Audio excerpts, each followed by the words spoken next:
Alright, we're live. Check this. Properties. Yeah.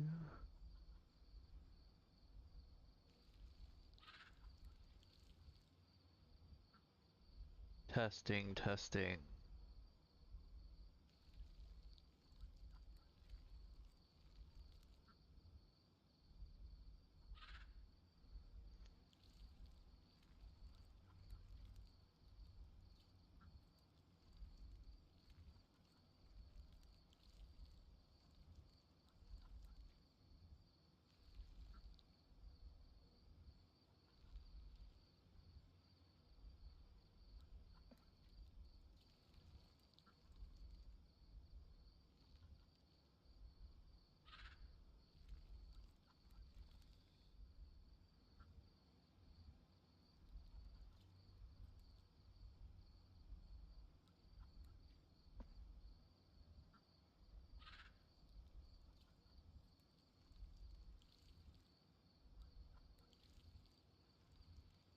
Alright.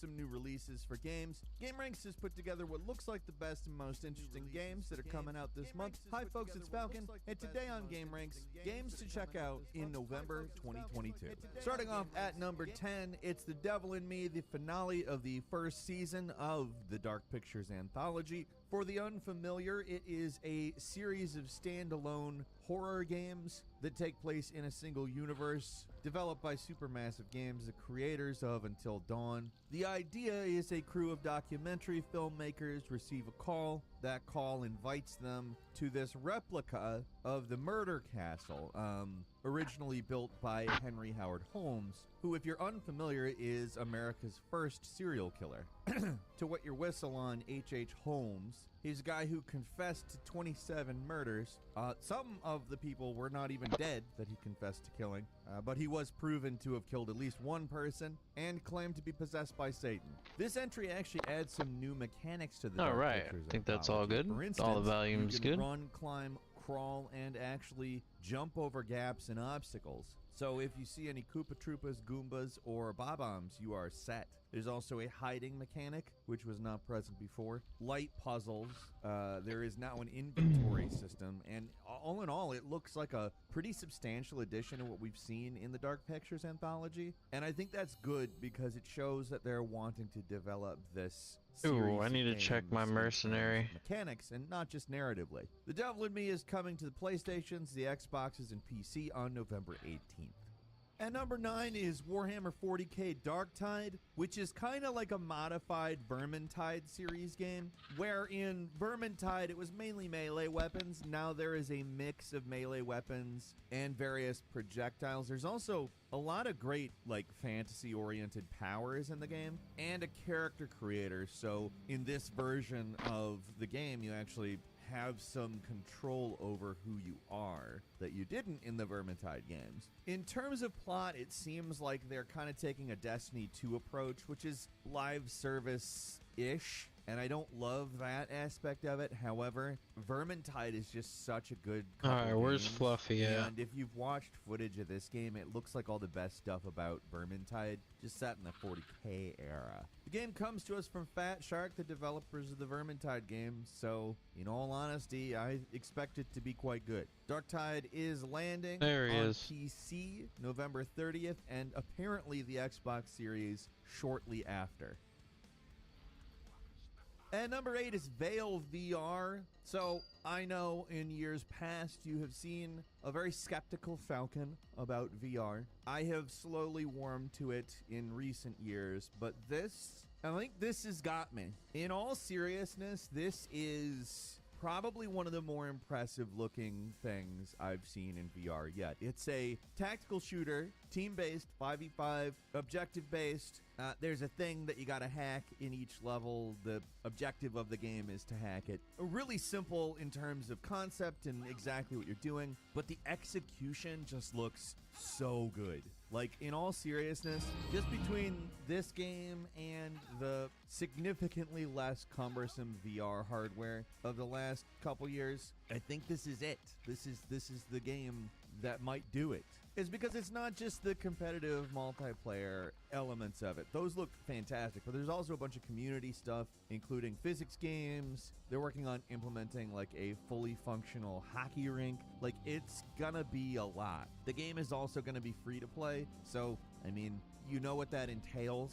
But I mean, it's got a unique enough look that whatever customization you're going to be able to do to your characters is going to look, I think, pretty cool. And the gameplay is just, I haven't gotten my hands on it yet, but I really want to. Like, a few VR games have really grabbed my attention in the way that this one has, and it's releasing into early access on PC on November 17th. Apparently, PSVR 2 is in the plans.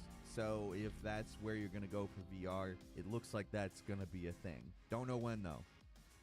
And number 7 is Goat Simulator 3. Yes, Goat Simulator 3. Goat Simulator 3, 2, that's really a thing. I think that's fun. The original Goat Simulator was, of course, just a bizarre and silly, not actually Goat Simulator. Like, you played as a goat, but you weren't doing goat stuff for the most part. You're, generally causing havoc. And that's back. It's been amped up. Graphics are way better. And now you've got 4-player co-op, which 100% absolutely, yes, exactly what Goat Simulator needed. So I don't want to say that, like, this is going to give you a deep experience, but in terms of chaos, watching the trailer for Goat Simulator 3, the second Goat Simulator game, it just looks like a delight, and I cannot wait to play it. It's landing on Xbox Series, PlayStation 5, and PC on November 17th.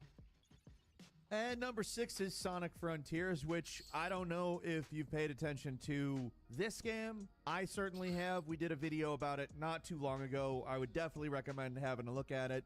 When it was announced, it was a very underwhelming response, and it's partly because they announced it in the least interesting and exciting and, frankly, gameplay revealing way possible. But we've since sort of gained an understanding of what this game is going to be. There's an overworld. Clearly, there's a lot going on in that. There's also cyberspace levels, which are more traditional Sonic Unleashed to Colors to Generations type gameplay. And that seems to fill in for shrines, in my opinion, in Sonic Frontiers Breath of the Wild comparisons. I don't know. This looks like the Sonic game that's going to get it right. And they've been trying to do a 3D Sonic game and get it right for a long time. There's always something that's not quite right, even in the best of them. Sonic Colors, Sonic Generations, amazing games, but they have their flaws. And I don't mean like little spots where they did something wrong, but stuff baked into the concepts that don't quite work. I don't know. This looks like it's going to work. I'm excited for it. There's some controversy in saying such a thing, but I don't really care. There's people who have really wanted to maintain that this is going to be a bad game. I'm always trying to look at things positively unless, like, they've given a good reason not to, and I don't know, this looks like some good stuff. They actually put out a mega mix of a bunch of the cyberspace Oh shit, levels, a lot of quests just opened up here. The music's really high quality for this game. Sonic Frontiers is coming to the PlayStations, the Xboxes, Well, Nintendo maybe not Switch, a lot, and but PC looks like on a November 8th. couple. And number 5 is Spider-Man Miles Morales PC. You know what the Spider-Man games are. They're just some really fantastic open world games where you play as Spider-Man. Got great combat, great story.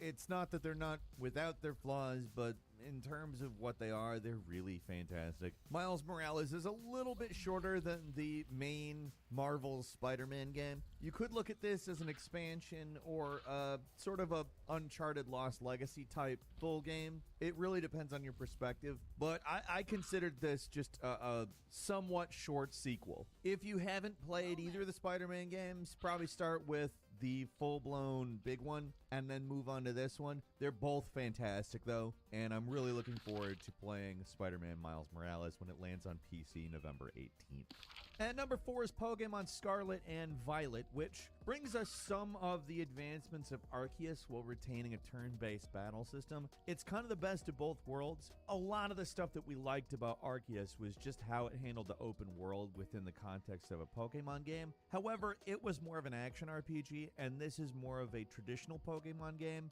But obviously, there are a few things that are different. There is no battle transitions now. If you get into a battle, you're just on the open world map fighting. It also brings in 4-player co-op, multiple stories, and it takes place in a new region called Paldea. The only negative I've really seen from anyone is that there are some issues with performance. They don't know if it's a final build that they have been able to play in previews, but there are a lot of Breath of the Wild comparisons without it departing from the actual Pokemon formula. It is a really pretty game, although it does clearly suffer some limitations from being a Nintendo Switch game. Maybe budget limitations too, I'm not really 100% sure. I like what it looks like though, and I'm excited to play it. I'm not sure exactly which one I'm getting, but Pokemon Scarlet and Violet I don't think I need these discs to anymore, Nintendo do I? Switch, November 18th.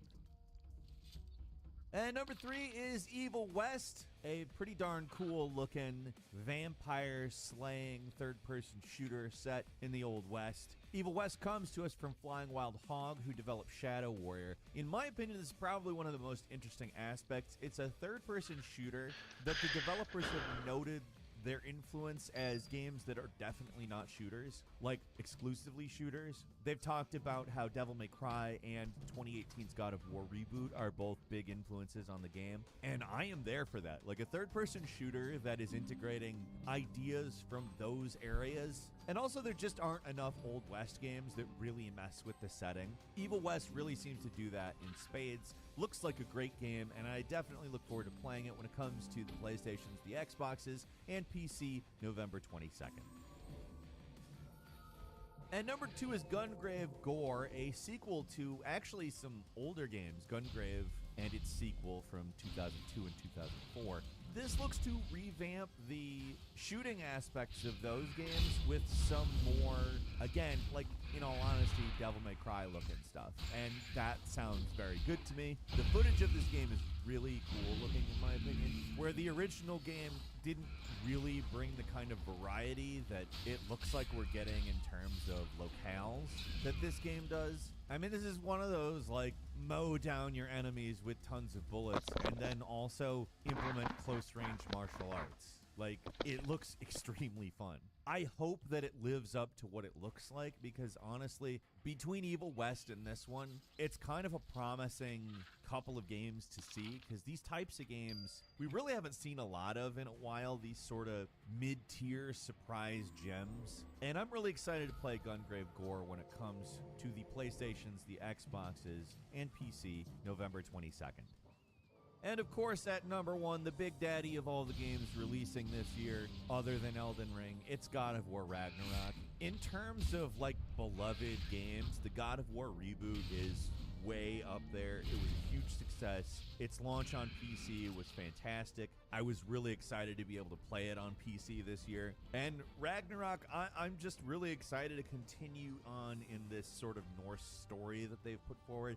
They've expanded the world, given you a lot more to do. We're encountering a lot more of the bigger Norse mythology names, including Thor in this game. I don't know, this is just gonna be a good game. You know it. And I particularly appreciate that they're not really wearing out their welcome with this series. It's a 2-game series, this Norse mythology thing, and then they're moving on to whatever is next for God of War. I don't know what it's going to be or when they're going to do it, but to me, it just sounds awesome. They're intending to wrap up this story. Just keep pulling more and more shit. Needs to and give us a hell of a game. I'm excited. I love the first. I'm all in for the second. God of War Ragnarok's landing on PlayStation 4 and 5 on November 9th. As a quick bonus, Call of Duty Warzone 2.0 is coming. The new iteration of the free-to-play Battle Royale Call of Duty includes some new modes, a new map, and aquatic combat. It does look like there's going to be one really nice thing about Warzone 2.0, and that's that you're going to just be able to download Warzone, like not have to download all the extra Modern Warfare stuff. That's a big deal. That's all for today. Leave us a comment. Let us know what you think. If you like this video, quick like. If you're not subscribed, now's a great time to do so. We upload brand new videos every day of the week. Best way to see them first is, of course, a subscription, so click subscribe. Don't forget to enable notifications, and as always, thank you very much for watching this video. I'm Falcon. You can follow me on Twitter, Falcon the Hero, and we'll see you next time right here on Game Ranks.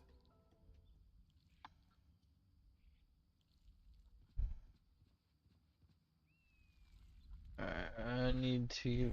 God dang it! Why does it keep bringing up the lore and legend? Jump into the top 40 upcoming RPGs and adventure games for 2022 and beyond. I want to let you guys know two quick things.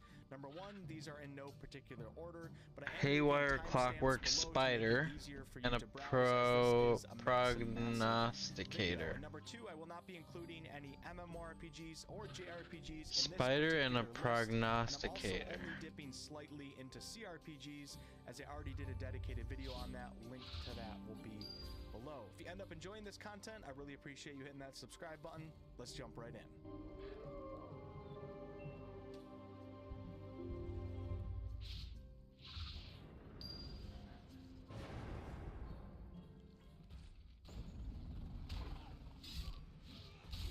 Elden Ring is an upcoming third-person open-world action RPG set in a world created That's by already From released. Software and George R.R. Martin, the author of Game of Thrones. It'll be coming out on PlayStation, Xbox, and PC, and the release date is February 25th of 2022.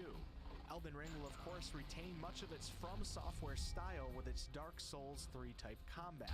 But this time around, it's going to be an open world game with more RPG type elements, and you're even going to be able to traverse the lands on horseback.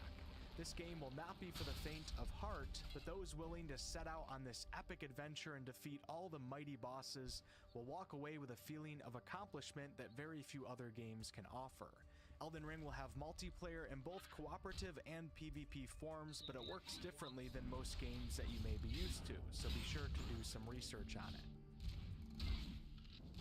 And she said, with our swords, we will forge new stories. Ooh, a ninja game? The gods that haunt us. Senua's Saga Hellblade 2 is an upcoming single-player action-adventure game set in a dark fantasy world inspired by Norse mythology. Where does this overlook at? Right here? Of Senua's journey through myth and madness Yeah. from the first game called Hellblade: Senua's Sacrifice. Hellblade 2 will be coming to Xbox and PC, but we do not currently have a release date. In the first game, you follow this Celtic warrior into Viking hell to rescue her dead lover's soul. And the game is well known for the intense, immersive cinematic feel that it gives off with its actual gameplay. Hellblade 2, if anything, will be a step up from that. The trailer that you're seeing on the screen right now is actual gameplay for Hellblade 2, it's not the cinematic. We can expect hack and slash type combat and lots of puzzle solving, all mixed in with psychological horror. Hellblade is a game like no other, so keep an eye on this one, and I'm sure it'll end up being a hit. The Hellblade looks like it's gonna be a good game. Who are you, child? My name is Frey Holland. I do not know how. This is Forsaken. Forspoken is an Forspoken. upcoming single-player open-world action-adventure game where you follow the journey of Frey, a young New Yorker transported to the beautiful but cruel land of Athia. Forspoken will be coming to PS5 and PC with a scheduled release date of May 24th of 2022. In this game, you'll be using your newfound magical abilities to traverse sprawling landscapes and battle monstrous creatures. As you can see, the combat is quite fast-paced, and some are comparing it to the likes of games such as Devil May Cry. The team behind Forspoken is Luminous Production, a studio created from the Final Fantasy 15 dev team. So many are expecting some beautiful action accompanied by a captivating story. Under the wide and starry sky. A Plague Tale Requiem is an upcoming single-player action-adventure stealth game. It'll be coming out for PS5, Xbox, Nintendo Switch, and PC, and the release date is currently just set at 2022. This game is a sequel to the award-winning A Plague Tale Innocence, but this time you'll be traveling far south to new regions and vibrant cities, attempting to start a new life and control your little brother's curse. Like the original, you'll be assuming the role of the protagonist, Amicia, and using a variety of tools to sneak, fight, or unleash hell and wraths on your enemies. It certainly looks like it'll be a worthy continuation of a spectacular, grounded tale twisted by supernatural forces. You can expect stunning visuals combined with an enthralling score. This is certainly one to keep an eye on. Constellation Starship Frontier, we have you on scanners. Starfield is an upcoming single-player RPG that has been described as a wholly new next-generation experience set in an entirely new space-themed world. As many are aware, Bethesda Game Studios are the devs behind this game, and this is their first new universe in 25 years. Starfield will be releasing on Xbox and PC, and it has a release date of November 11th of 2022. You can expect to be creating any character that you want and exploring with unparalleled freedom as you embark on an epic journey to answer humanity's greatest mystery. Todd Howard himself has said that Starfield will be like Skyrim in Starfield. space. This will certainly be one of the most hyped games of 2022, and many of us will be looking to Starfield to see where Bethesda will stand for this current decade of gaming. Okay, back there. While on the topic of Bethesda, I might as well get the Elder Scrolls 6 out of the way now. We don't have much info on Test 6 at this time, but we do know that it is in production. Bethesda seems to be heavily focused on Starfield at the moment, so I wouldn't expect too much in 2022, but perhaps we'll get another trailer at the end of the year after the Starfield release. Test 6 is speculated to be an Xbox and PC only release, which makes sense because Bethesda was acquired by Microsoft. And from watching the announcement trailer, which came out all the way back in 2018, Test 6 is speculated to take place in the Hammerfell and High Rock provinces on the famed continent of Tamriel. If Starfield turns out to be amazing, then I will be beyond hyped for Test 6. Darkness washes over. Dun, dun, dun. Now, I was trying to keep shooter games off this particular list, but you'll see why I included this one here shortly. Tiny Tina's Wonderland is an upcoming single-player or 2- or 3-player co-op action RPG first-person shooter. And yes, it is a spin-off of the Borderlands series, as many of you can probably tell. And yes, again, it is being developed by Gearbox Software like Borderlands was. Tiny Tina's Wonderland will be coming out on Xbox, PlayStation, and PC, and it has a release date of March 25th of 2022. This game has a D&D inspired fantasy world, and we got to see locations such as underground caverns, mushroom forests, and troll-filled mountains. The gameplay looks very similar to Borderlands, but where it starts to become really unique is when navigating to different locations, as you'll do this on a tabletop RPG style overworld where you'll be moving your characters and also experiencing random encounters. So this combines tabletop RPG with first-person shooter RPG. There will be different classes to choose from, lots of loot, and instead of grenades, like in Borderlands, players will have access to spells.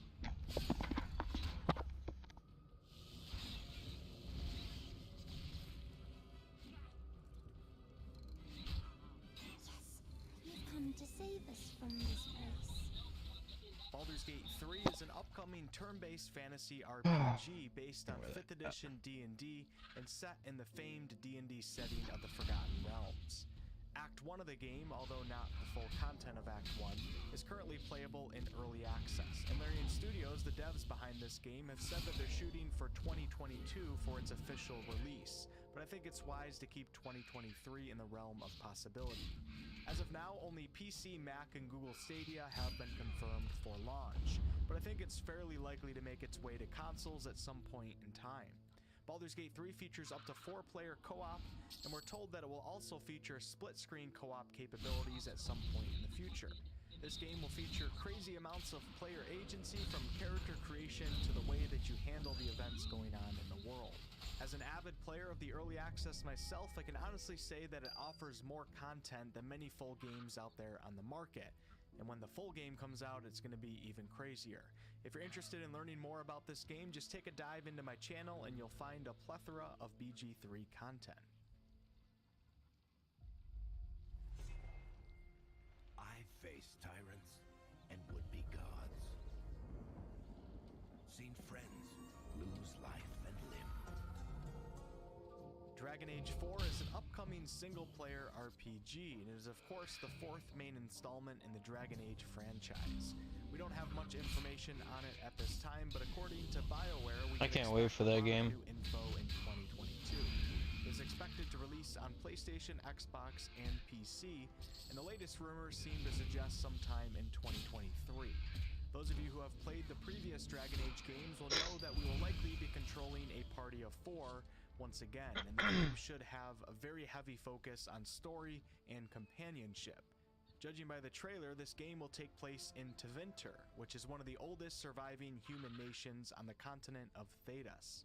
Dragon Age 4 is probably one of the more hyped games of the future on this list. Let's hope BioWare can pull it off in the manner that the name deserves.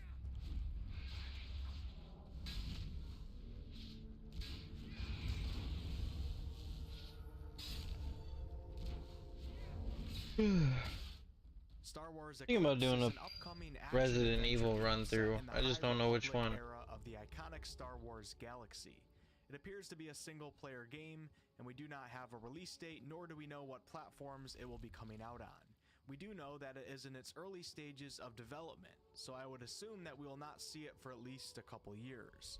Star Wars Eclipse will be a multiple character branching narrative game where you'll have the power to make choices with real consequences. You'll be assuming the role of a diverse cast of all new charismatic characters, each with their own story, abilities, and roles to play. Every decision you make with them is said to have dramatic repercussions on your journey. Get ready Where is to this? explore an uncharted section of the galaxy set in the Outer Rim and discover new species and planets. Peace is a lie. I need another deranged clockwork. No. While on the topic of Star Wars, I think it's worthy to mention the Star Wars Knights of the Old Republic remake. All we currently have is a short trailer, but fans of the original game that came out way back in 2003 will likely be extremely hyped, as this game is highly regarded as one of the best, if not the best, Star Wars game in existence. We do not have a release date yet. All we know is that it has been in development. Maybe I gotta kill some of these to get those to spawn. It's going to be a timed exclusive on PC and PS5. For those who are unfamiliar with the original, it is a single-player turn-based RPG that uses a D20 system and has a branching storyline based on character dialogue. There we go. So if the remake stays true to the original, you can expect that.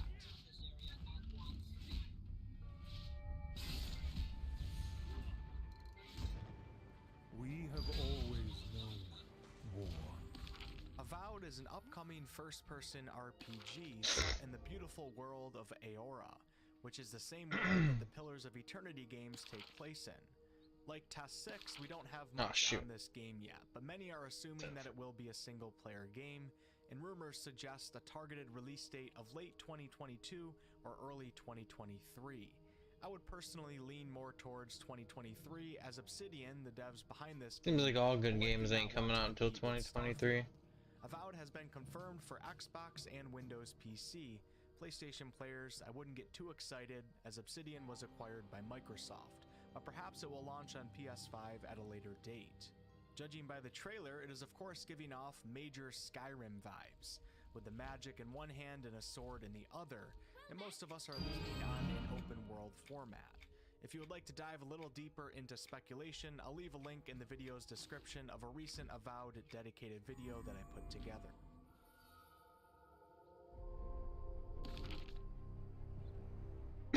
Beautiful and powerful, binds together our long history.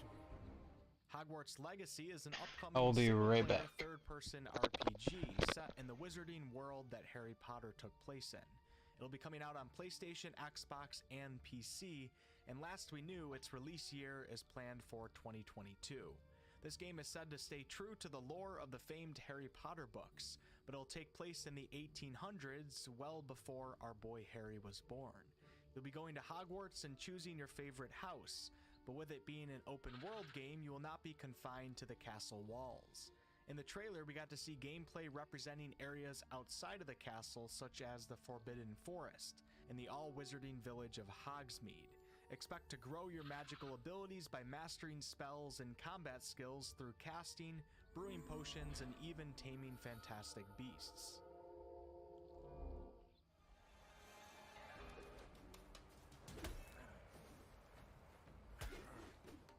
Black Myth Wukong is an upcoming single-player action RPG based on the classic Chinese tale Journey to the West, which is part of classical Chinese literature.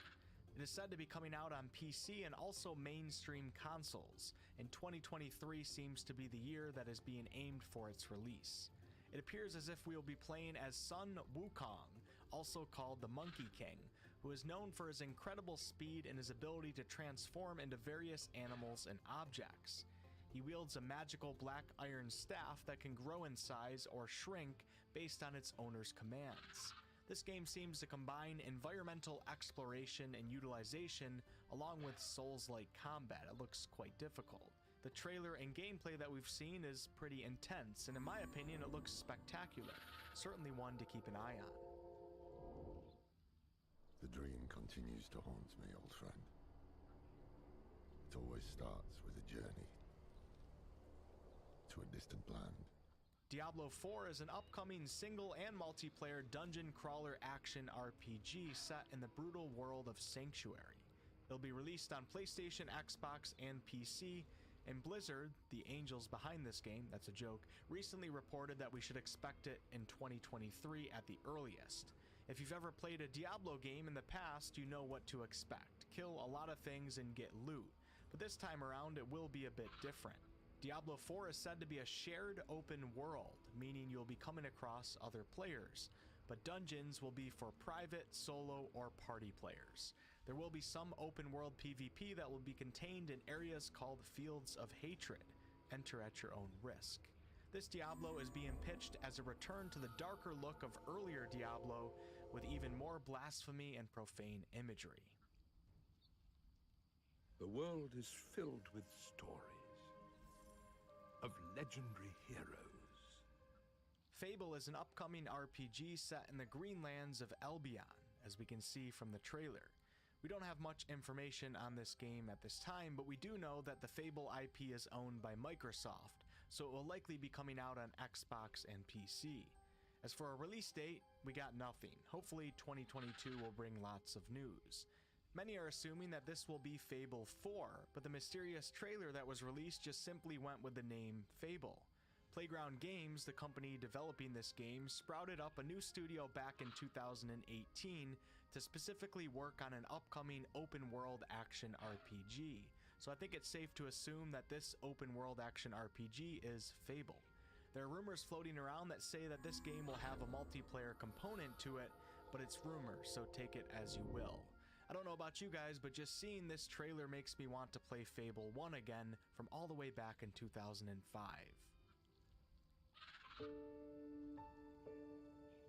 Forsaken Realms Vahrin's Call is an upcoming single-player third-person action RPG set in the beautiful world of Leda.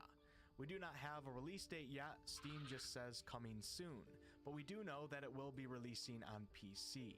Some of you may have heard of a game called Forsaken Realms Exodus Rising, as I did a video on that game earlier this year. That is actually the same game as Vahrin's Call. It recently went through a name change. I put this game right after Fable because it seems to give off some Fable vibes. In Vahrin's Call, you'll be tailoring your apparel, weapons, imbues, spells, and skills to match your ideal playstyle, and of course using all of that to attempt to overcome the many vicious foes that have infested the land. This game is being developed by a small, passionate indie team, so if it looks interesting to you, be sure to wishlist it over on Steam to show your support. The land is dying, and the machines are out of control. Horizon Forbidden West is an upcoming single-player open-world third-person action RPG that takes place in a post-apocalyptic America. This game is going to be a PlayStation exclusive coming out on 4 and 5, but it's important to note that its predecessor, Horizon Zero Dawn, came out on PC at a later date. The current scheduled release date is February 18th of 2022, so just around the corner. In this game, you will continue Aloy's story as she moves west in a far future America to uncover the cause of a strange crimson blight which is killing off plants, animals, and tribes. This majestic but dangerous frontier is filled with which- technologically yeah, it's over advanced robots that have become the Earth's dominant species. Aloy will still have her trusty spear and bow, but this time around you can expect plenty of new tools to use at your disposal. There will be a skill tree and also workbenches to upgrade your weapons and outfits by unlocking new perks, mod slots, and skills.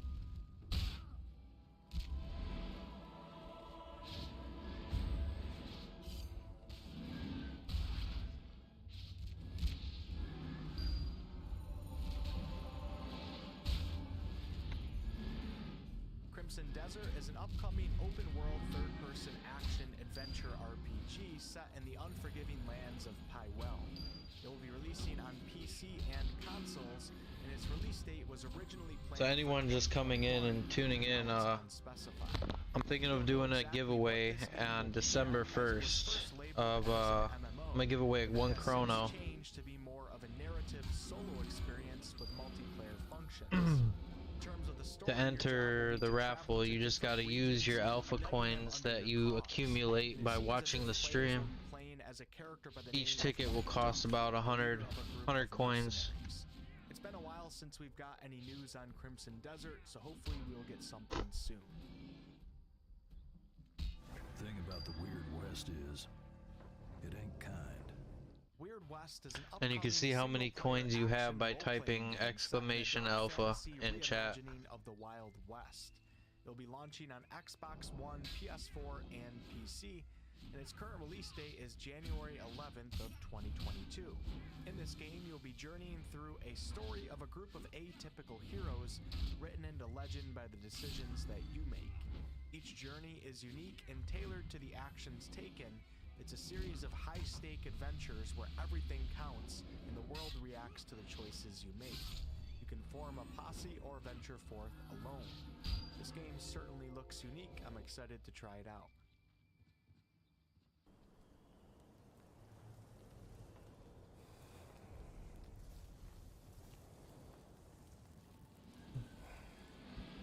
God of War Ragnarok is an upcoming God of War Ragnarok. Let's go. It is a sequel to 2018's God of War. It'll be launching on PS4 and PS5, and all we currently have for the release date is 2022. No PC. The goal of this game is to keep the father-son relationship going from the previous game, and it will of course feature over-the-shoulder, free camera, fast-paced combat with plenty of combos and axe throwing. It's been said that God of War Ragnarok will be the end of the Norse saga, but that certainly doesn't mean the end of the God of War franchise.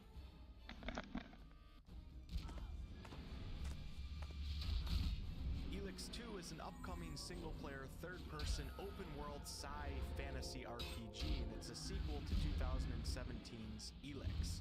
It'll be launching on Xbox, PlayStation, and PC with a release date of March 1st of 2022. In Elix 2, you'll be returning to the post-apocalyptic science fantasy world of Magellan, which is full of massive environments ready for exploration.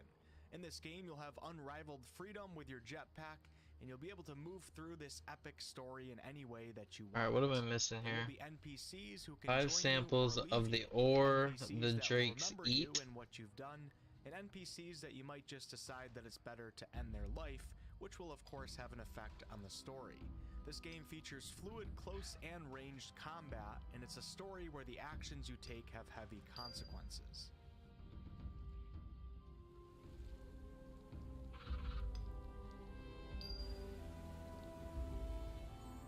Waylanders is an upcoming single-player party-based RPG filled with Celtic myth and historical legend. The gameplay that I'm showing you is from an early build in 2020, so be sure to look a little more into it if it actually interests you. Waylanders will be launching on PC with a release date of to be determined. This game is Let me described update as this. a unique party-based experience that time travels between two distinct eras, Celtic and medieval. There will be full character customization with 5 races and 6 classes, multiple endings, and several companions with their own stories to be explored. There's many things in this game, including the combat, that seem to be heavily inspired from the Dragon Age franchise. We begin by hearing an old, wise-sounding voice. And we see a quiet, peaceful setting. The Outer Worlds 2 is an upcoming, likely first-person single-player shooter RPG, and it will be Obsidian Entertainment's sequel to its well-received Outer Worlds from 2019. The announcement trailer didn't reveal much, so mostly everything is speculation as of now. We do know that it will be launching on Xbox and PC, but for a release date, I got nothing. In the announcement trailer, Obsidian pokes jokes at how they don't have anything to show us, nor do they know if this trailer will even represent the game. So I would personally think that this one is going to be at the earliest a 2023 game. If it's anything like the first game, you should expect a game where you'll be choosing your character's build, meeting companions and learning their stories, and experiencing a story being told through branching dialogue with multiple possible endings. We do not know where this game will be set, but we do know that it will be moving away from the first game's setting and into a new star system with a new crew.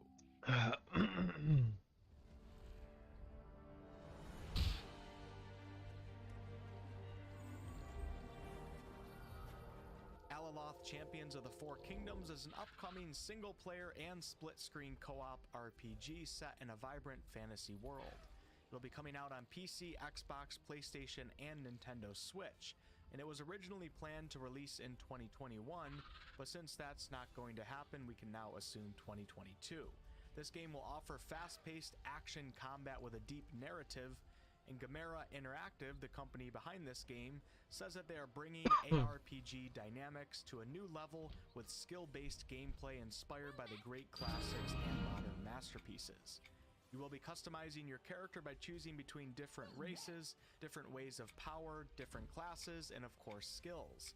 It is said to feature 12 memorable companions with their own backstories that are ready to join or fight you during your journey through this world that resembles the darkest period of the Middle Ages. There will also be a crafting and reputation system.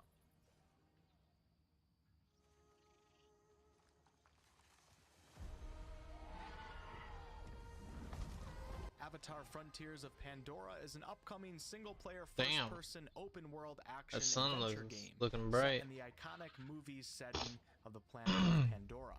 It almost looks like there's an explosion over there. And PC, and also Google Stadia, with a release crazy. date set as 2022.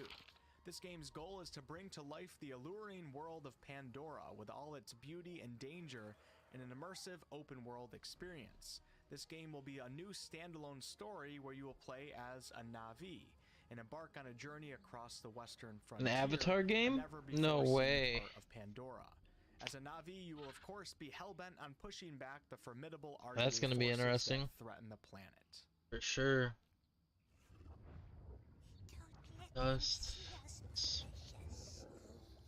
The Lord of the Rings Gollum is an upcoming single-player action-adventure game that follows the character of Gollum before the events of The Lord of the Rings and The Hobbit. It'll be launching on Xbox, PlayStation, and PC, and its release date is just set at 2022.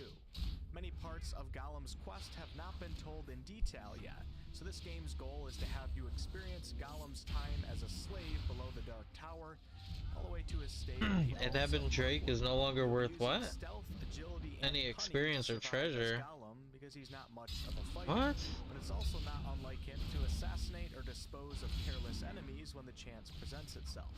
Apparently, the decisions that you make and the way that you play will have a direct influence on Gollum's personality. I don't know if I want to kill too many of these things. His struggle between being Gollum and Smeagol. The king has got to say. He is a proponent of a theory called animal magnetism. Steel Rising is an upcoming single-player third-person action-adventure game set in 1789 Paris, France. It'll be launching on Xbox Series S and X, PS5, and PC with a release time set for June of 2022. In this game, Paris will be burning and bleeding during the Revolution, and you will assume the role of Aegis, an engineering masterpiece, and be taking on the king's ranks of automatons to change the course of history. You will be able to adapt Aegis to your style of play to become a fearsome warrior, a deadly dancer, or an expert of elemental arts. The combat is said to be dynamic and challenging, and the story is rooted in an alternate history. The company behind this game is Spiders, and they were responsible for Greedfall, which came out in 2018, a game that I'm sure some of you are familiar with. People said that Aphis developed an advanced and brilliant civilization through miraculous magic. Asterigos is an upcoming single-player third-person action RPG set in a beautiful yet dangerous world of swords and magic. It'll be launching on PS4 and PC with a planned release time of late spring of 2022, but also it's supposedly coming out with an enhanced edition for PS5 in autumn of 2022. In this game, you'll be playing as Hilda, a brave Northwind Legion warrior who is seeking to find her lost father. Much of the game is inspired by ancient Rome and classical Greek designs, and you'll be running through environments ranging from city streets and sewers to forests and deep crystal chasms. For combat, Hilda's options are heavily tied to her character progression, and as you advance through the game, you will be able to choose between 6 different weapons. Our world has a rhythm. We all sense it. Oops. Everwild is an upcoming, well, actually we don't know what this game is, but from watching the trailer, it appears as if it will be some sort of multiplayer adventure game, possibly an RPG. It is being developed by Rare, the company behind Sea of Thieves, so that tells us that it should be an Xbox and PC only release. I highly recommend watching the 2 cinematic trailers that are out there, as they will certainly give you a feeling as to what the game's atmosphere will be like. I just wanted to bring some awareness to this project because it definitely caught my eye. Guess I have to be the one to tell you. Vampire the Masquerade Bloodlines 2 is an upcoming single-player, mostly first-person action RPG that takes place in a 21st century Seattle, Washington. It'll be coming out on PlayStation, Xbox, and PC. It was originally scheduled to release in 2020, then 2021, but now 2021 is out of the picture also. Bloodlines 2 is originally being developed by Hardsuit Labs, but Paradox Interactive, the game's publisher, got rid of them, hence the delay out of 2021. And in most recent news, we are told that the new developer is doing quite well, whomever that may be. In this game, you will be descending into Seattle's dark heart as a thin-blood vampire, and attempting to survive the vampire elite as various clans seek to gain ultimate power. There will be reactive storytelling, brutal combat, and of course plenty of blood-sucking.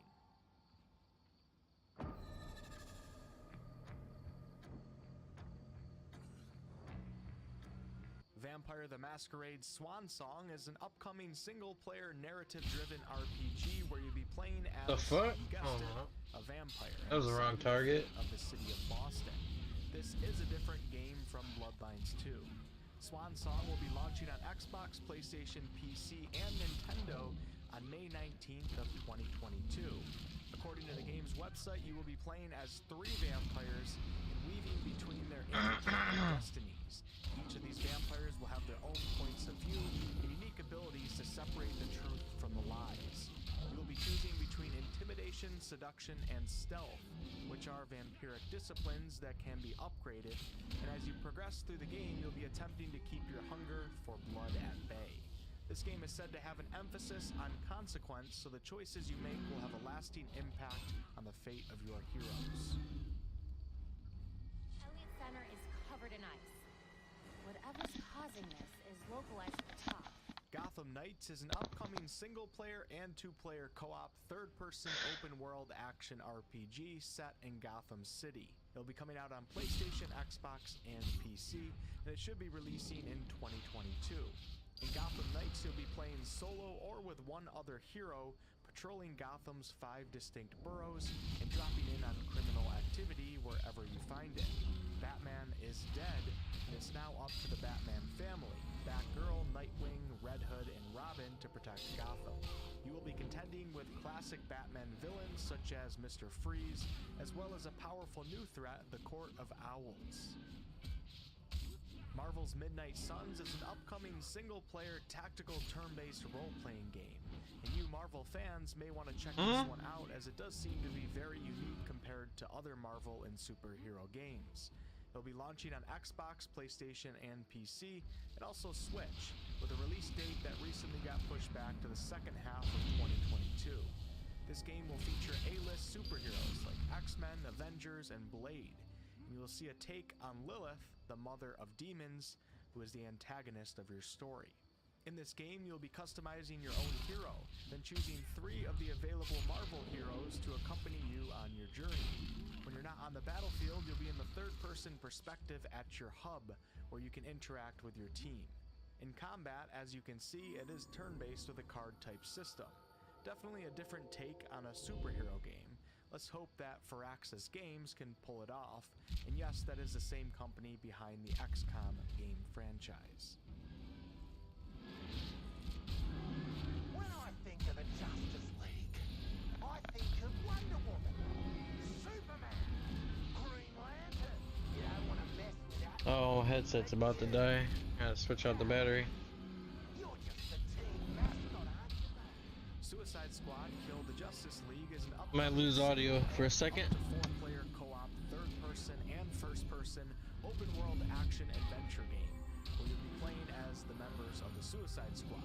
It'll be launching on PS5, Xbox Series S, and I guess I only lose audio. the release year of 2022. Rocksteady Studios says that this game will be a hybrid between their prior Arkham games and some powerful, awesome gunplay. Like I said before, you can play in up to 4-player co-op, but you can also play solo, and your squad members will be handled by AI, with the ability for you to switch to any one of them at any time. Your squad will be getting tactical directions from the task force, and it seems like Superman himself has gone rogue and will be one of the main villains.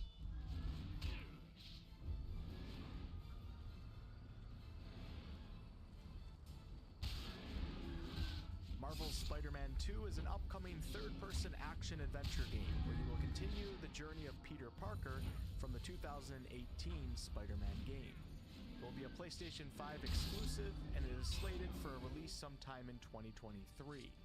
In this sequel, Insomniac Games wants to deliver a compelling human story, one full of heart and humor that dives deep into the person behind the superhero mask. Much of the development team that brought you Marvel's Spider-Man in 2018 will be returning for Spider-Man 2, so you can expect many similarities between the two games. At the dark end of the street. Along the same lines, Insomniac Games is also working on an upcoming Wolverine game, which will also likely be a single-player third-person adventure game. Wolverine, like Spider-Man 2, will be a PlayStation 5 exclusive, but we do not have any idea on the release date as of now. Clues from the trailer suggest that this story may take place in the Madripoor universe, and it also seems to be taking on more of a mature theme. My daughter, a new threat comes to our shores. And for the final upcoming superhero game, this time I gotta switch over to DC with the upcoming single-player third-person open-world action game, Wonder Woman. We don't know much about this game, and there's no release date yet. What we do know is that the company behind this game is the game studio that made Middle-earth: Shadow of Mordor, and they are Monolith Productions. We also know that the Nemesis system from Shadow of Mordor will be returning and be a part of the Wonder Woman game. The Nemesis system is a complicated gameplay system that establishes a web of relationships between the player Where the hell are they going? and enemy captains. More to come on this. Serious? Why are they going after my mercenary? Those of you who have been That's counting weird. will know that we are still too short from 40, so the final 2 upcoming RPGs is The Witcher 4 and the new Mass Effect. Now, we don't really have anything on either of those games, but both of their companies have hinted to us that they will be future games. We don't know when they're coming. If any of you guys made it all the way to the end of this video, please let me know below in the comments. I really, really do appreciate you. This is a very, very, very large video. It took me a lot of time to make, and you guys are the best for sitting through the entire thing. I hope to catch you guys on another one very soon.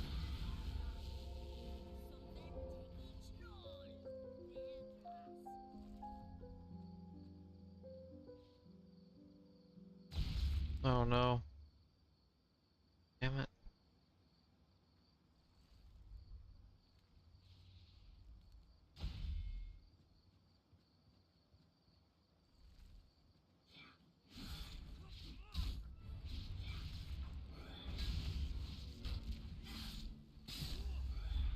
EverQuest livestream part 1? Say what?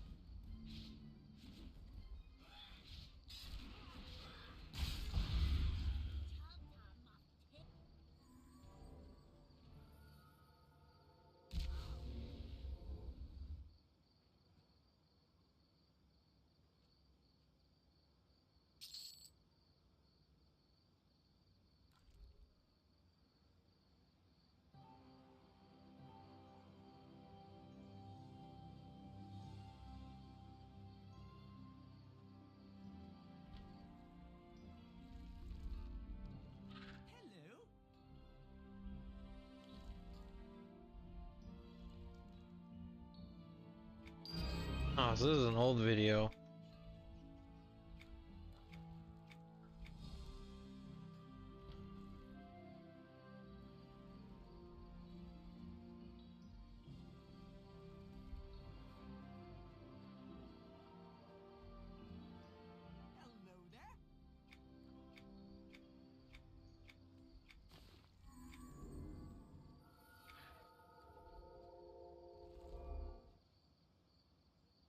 A lot of back and forth quests for sure. Oh my gosh.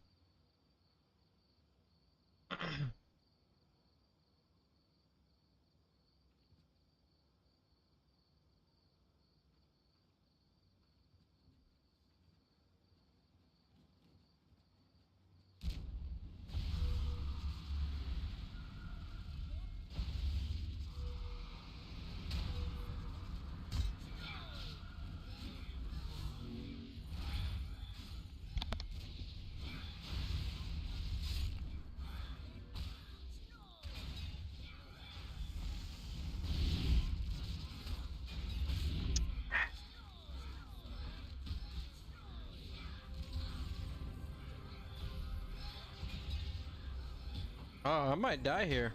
What do you guys think? Think I'll make it?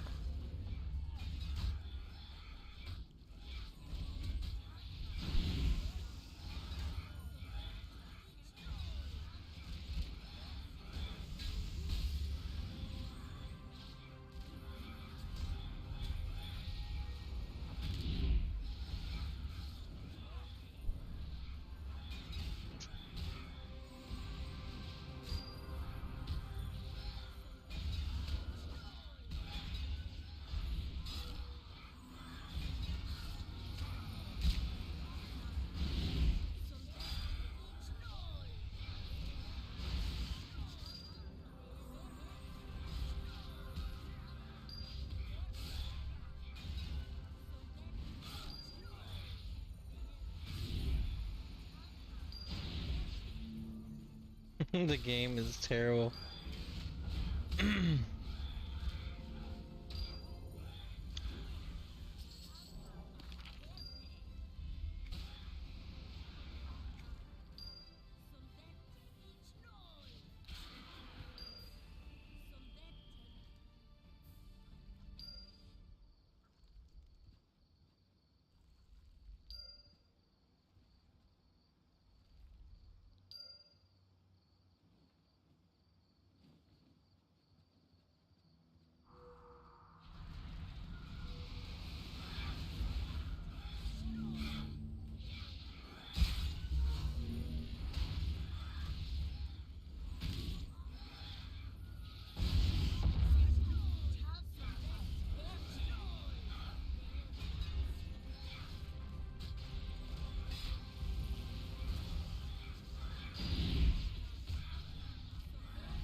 Ladies and gents, good evening. Play some EverQuest, shall we? That game I've been looks away. terrible. I apologize for all of you. I hope everyone is doing well. I know it's YouTube and not Twitch as well. Game Stuff looks like is a freaking happening. I've been Nintendo busy. game. Things have been happening. But what I need to do is mute myself on my phone. There we go. See, professional. That's what you expect of me. Professional streamer. You know that when you come here, you get the most professional of all the MMO opinions. All of them. Literally every single professional opinion balled into one. What are we going to do today? Let me tell you what we're going to do today. First of all, Twitch seems to be dropping the ball on quite a lot of stuff. You know, Twitch is... people are talking about... Is he one of the guys that left Twitch and went to YouTube? People are talking about the major changes with adverts and stuff, back scenes, behind the scenes of Twitch and stuff, and I don't really know about all of that, but what I do know is that YouTube apparently is pretty good for streaming, so I thought I'd give it a go. I can't talk about it so it sounds unless like I know about it, so I need to give it a go to see if it's any good. And what popped into my head today was, how many people do you know who keep constantly saying older MMOs were better? They keep saying, oh, you know, back in my day, back in the old day, oh, it was good back in my day, every MMO today is terrible. Okay, let's go back and replay EverQuest 1 as it is right now together, and let's have a look at the systems, let's have a look at the tutorial, let's have a look at the gameplay flow, let's have a look at the UI, let's have a look at the interface, let's have a look at how it all works together, and we can objectively analyse together whether it actually is a good MMORPG experience, whether it's a good gameplay experience, whether you would actually play it yourself. Now, I very much enjoy Guild Wars 1. I think Guild Wars 1 is a much better RPG than Guild Wars 2, but I think Guild Wars 2 is a better online chat room than Guild Wars 1. So let's see what EverQuest is like. Now, talking about that whole, I don't talk about things unless I'm super well schooled and very intelligent and, you know lots of stuff about them. Some of you may have seen videos going around of me talking about Ashes of Pantheon, Rise of the Creation Fallen, and I think I need to clarify my stance on this, because clearly I am a knowledgeable individual, and I know a lot about those games that are definitely the same game that I didn't just confuse when I was building some Hellblasters and making some Warhammer. So here's what happened. Someone asked my opinion about Ashes of Creation, and I answered assuming that what I was actually talking about was Pantheon Rise of the Fallen, because those two games pretty much just got muddled up in my own head. One of them, of course, is an MMO that hasn't come out yet, and the other one is an MMO that hasn't come out yet that promises to be really good. The main issue that I find talking about these games is, one, I don't really care about the development process. I know that sounds really weird to say. You know, you love the genre, why don't you care about the development process? It's because in the development process, anyone can say anything. And you can show something that looks really good in a vacuum that may not translate to being a good MMORPG or a sustainable MMORPG or even one that grabs people's attention and then holds it for a long time. I'm kind of burnt out of following the development of any MMORPG when a lot of the development cycles for games that haven't come out yet is... How when that's the only way you get content? As in, they promise something massive, maybe it'll be a huge world, maybe it'll be a new combat system, maybe it's a new magic system. Our majority of this content comes from talking about old games that are in development. And then what you get isn't always like the promises. I'm honestly just bored of trying to critique development when there's very little there to critique, because you can say whatever the hell you want when it is in development. That's not a difficult thing to do.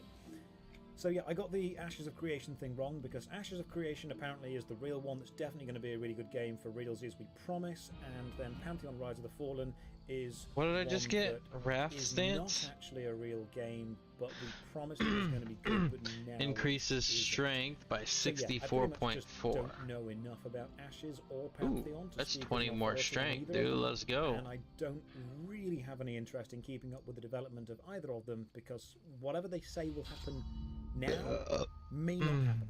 It might not. I am much more interested in waiting for the game to release and actually playing something that they've got. That's okay. Gonna be cool. As soon as that happens, sweet. Now, is there another quest over here? Or no, that's that repeatable. I don't want to do repeatables. Let's look into MMO history. Is it a live stream? Yes, it is, ladies and gentlemen. It seems like this dude spends more time talking than he does actually playing the games. I thought I'd give YouTube a go, see what it's like. But we'll see. Fine so far. We'll see how it goes. Just about read your chat. I can't have the chat overlaid on the game yet, but I will be changing that around. Let's go back and collectively play EverQuest 1 together.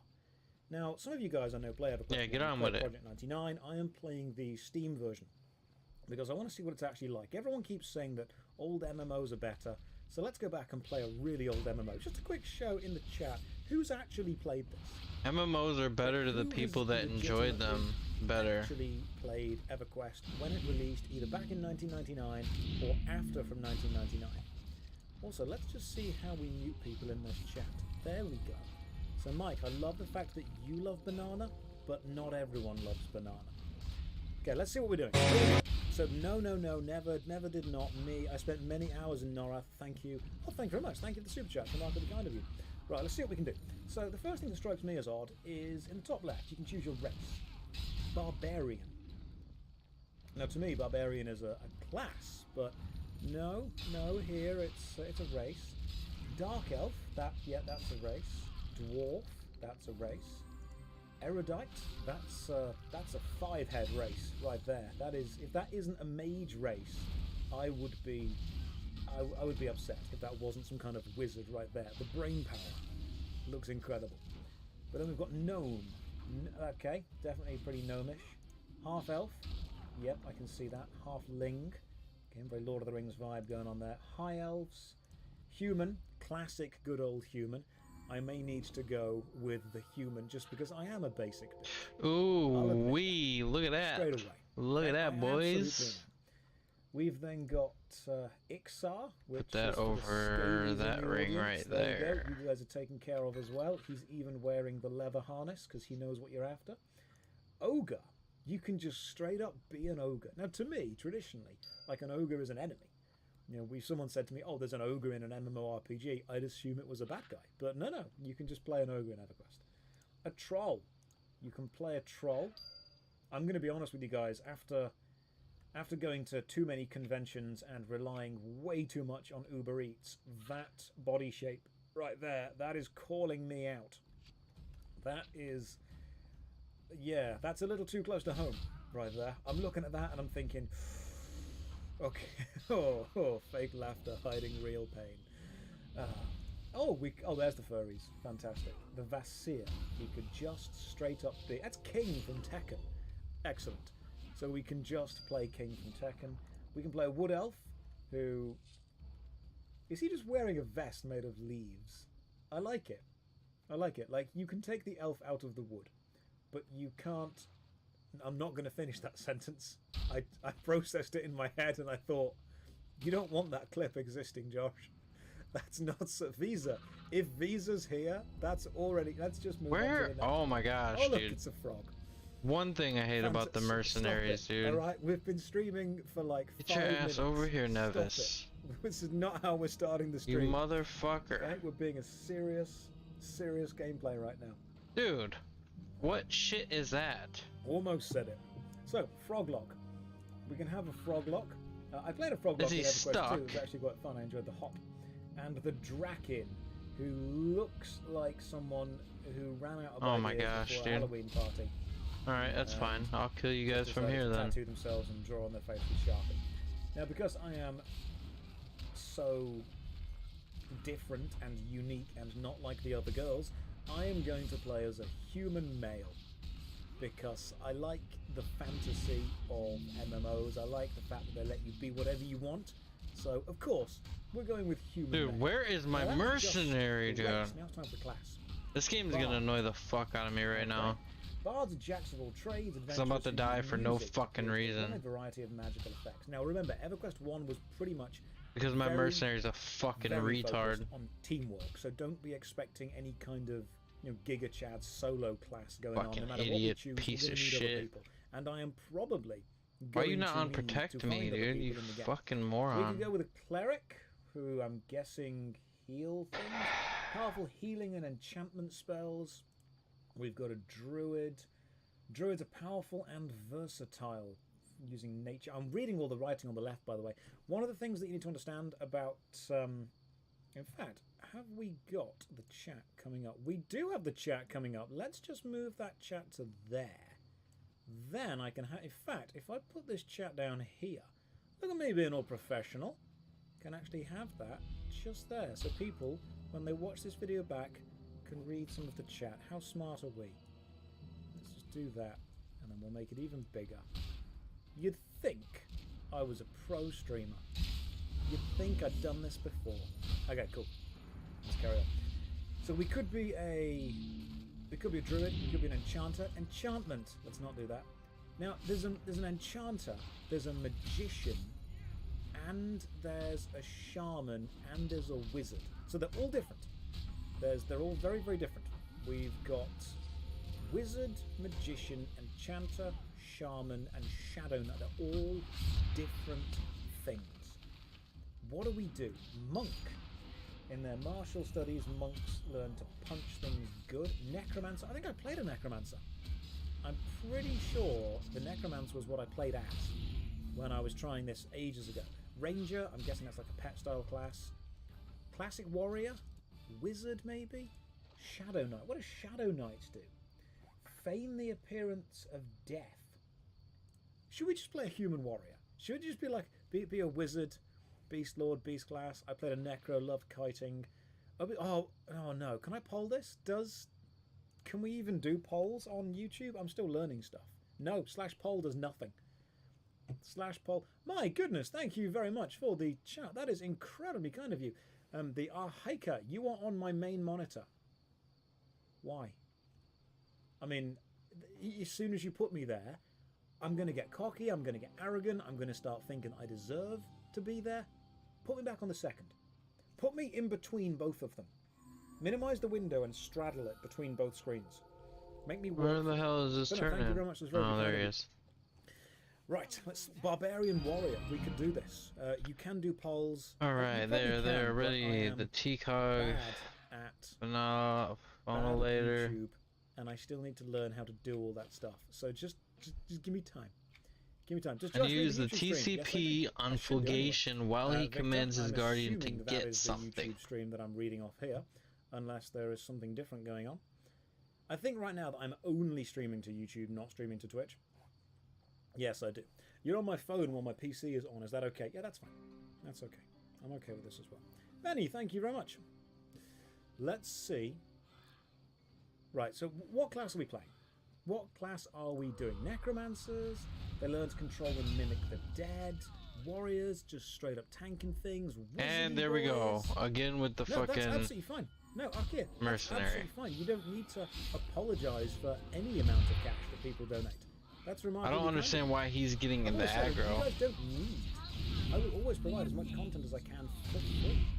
Always will. Roman, thank you for all the content you make. You're more than welcome. Love every video you publish. No, I don't. Some of them suck, but some of them will be better. That I promise. Honesty and integrity is rare. Keep it up. Cheers from Germany. Thank you very much. That's remarkably kind of you. So, I'll talk about why I didn't make a lot of videos recently in a minute. Let's choose a class first of all. I'm just going to go with male warrior because I think I'm going to start basic. Like, if you want to judge a pizza place, you see if it can make a margarita. People are saying margarita is not a basic pizza at all. We can't even. This guy, dude. The Beast Lord, you can't take it if you're a human. You're not allowed to. People are saying Necromancer. Okay, fine. Necromancer. They're able to raise the dead, commanding them in battle. Necromancers learn to control and mimic the dead. Necromancers are a very self-sufficient class and often choose to adventure alone, though they can provide great value to a group as well. The Necromancer is an excellent choice for the independent player who enjoys a wide variety of abilities. You know what? Okay, let's do this. Josh, Strife, Hayes. Let's see if it will accept that. I don't know if it will, because I'm pretty sure I've already got a character named Josh Strife Hayes. But let's see what we can do. Yep, the name is already chosen. Okay, it's fine. It's not a problem. You know what we'll do? Watch this. You ready? 2. No, what? No, I can't put 2. Is that the... Oh, no, that's the limit. Oh, that's a real shame. What kind of magical liquid is in the mug? I've got a cup of tea today. Oh, I need you to alter what this guy was a good necro race. Okay, so hang on. People are saying that I should go with a different race. You know what? No, should we be a lizard man necromancer? Why are we going with lizard man necromancers? Oh, enhanced regeneration, I suppose. We could be a scaly necromancer boy. I do like the human though. The human look. I'm much more. Be a lizard. Josh Strife. That's ultra hard mode. Be a lizard. Main screen content. Oh, thank you very much, everyone that's donating and cheering. That is remarkably kind of you. I just want to play. We've been streaming for like 10 minutes. Someone is going to be there going, please play the game. Please just choose a class and play the game. Gnome. Okay, if I don't choose, we're going to be here for absolute ages. We're going with human. I'm changing his appearance. Let's see what we can do. So, face. Okay, here's something that I really dislike. I very, very much dislike. You can click left and right on the arrows to change the face, but notice how it doesn't say, like, face 1, face 2, face 3, face 4, so you don't actually know where you are within this list of faces. It just changes, and because all of them look quite similar, I don't know. I can't remember, like, oh, I like 5. Oh, I like 3. Oh, 7 was good. And then you go back to that one. So, are we all in agreement that it's the eye patch is the correct choice? Here. I'm pretty sure we're all in agreement that no one, I'm not doing a poll, but no one is going to, like, if you don't want the eye patch on this run, you can leave. It's okay. It's absolutely fine. Hair colour. Right, what are we going? That's the Simon Miller look right Alright, there. I guess that is it for all the Simon quests Miller. here. I think that's what we should go for. Oh, Go it's ahead even and got a take little these tie on the off. back for the eye patch. That's attention to detail right Now we there. gotta go I to like Clay that. Cannon. I'm absolutely, definitely going with bald. We This is a should bald actually necromancer. go Hair back. colour. It doesn't really matter, does it, to be fair? Eyes. I mean, like, the one good Maybe eye go we've back got. to Let's make it... Paladin. Pressing... Oh, there we go. Let's go with blue. And see if I can blue read eyes, so we'll that. do Facial hair. What do we do as a beard? I am tempted. Where did I come in from? I am tempted. Does facial hair color? Yeah, we can change it. It's. Should we go with a bright ginger mustache? Let's see what else we've got. We've got okay, maybe a black mustache right there.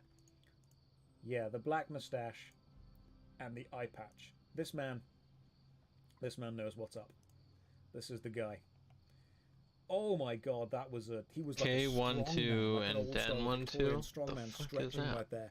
Like Mr. Clean and Walter White had a night of passion together. Jesse, we need to clean. That's what he would say. Let's not go with Josh Strife Hayes. Let's just go with Josh Strife. There we go. Enter the world. See what happens. Beautiful.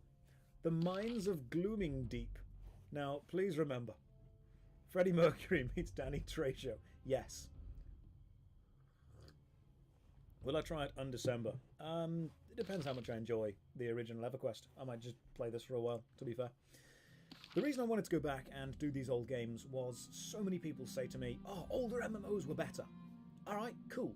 Let's rediscover them together. Let's go back and replay. The kobolds of Glooming Deep dig far below the surface of Norath, greedy for treasure and the dark secrets of the depths. They recklessly expand their slave raids toward the nearby settlement of your homeland. Oh my gosh, how do I get out of here? Many have already been captured. Few have escaped, fearing the further approach of the Glooming Deep raiding parties.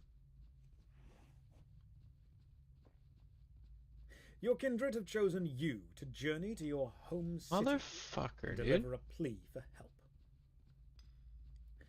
As the gods would have it, you are captured long before you reach the capital, alone and far from home. You find yourself beneath the lash of the Glooming Deep kobolds. You are relentlessly questioned about the note you were carrying.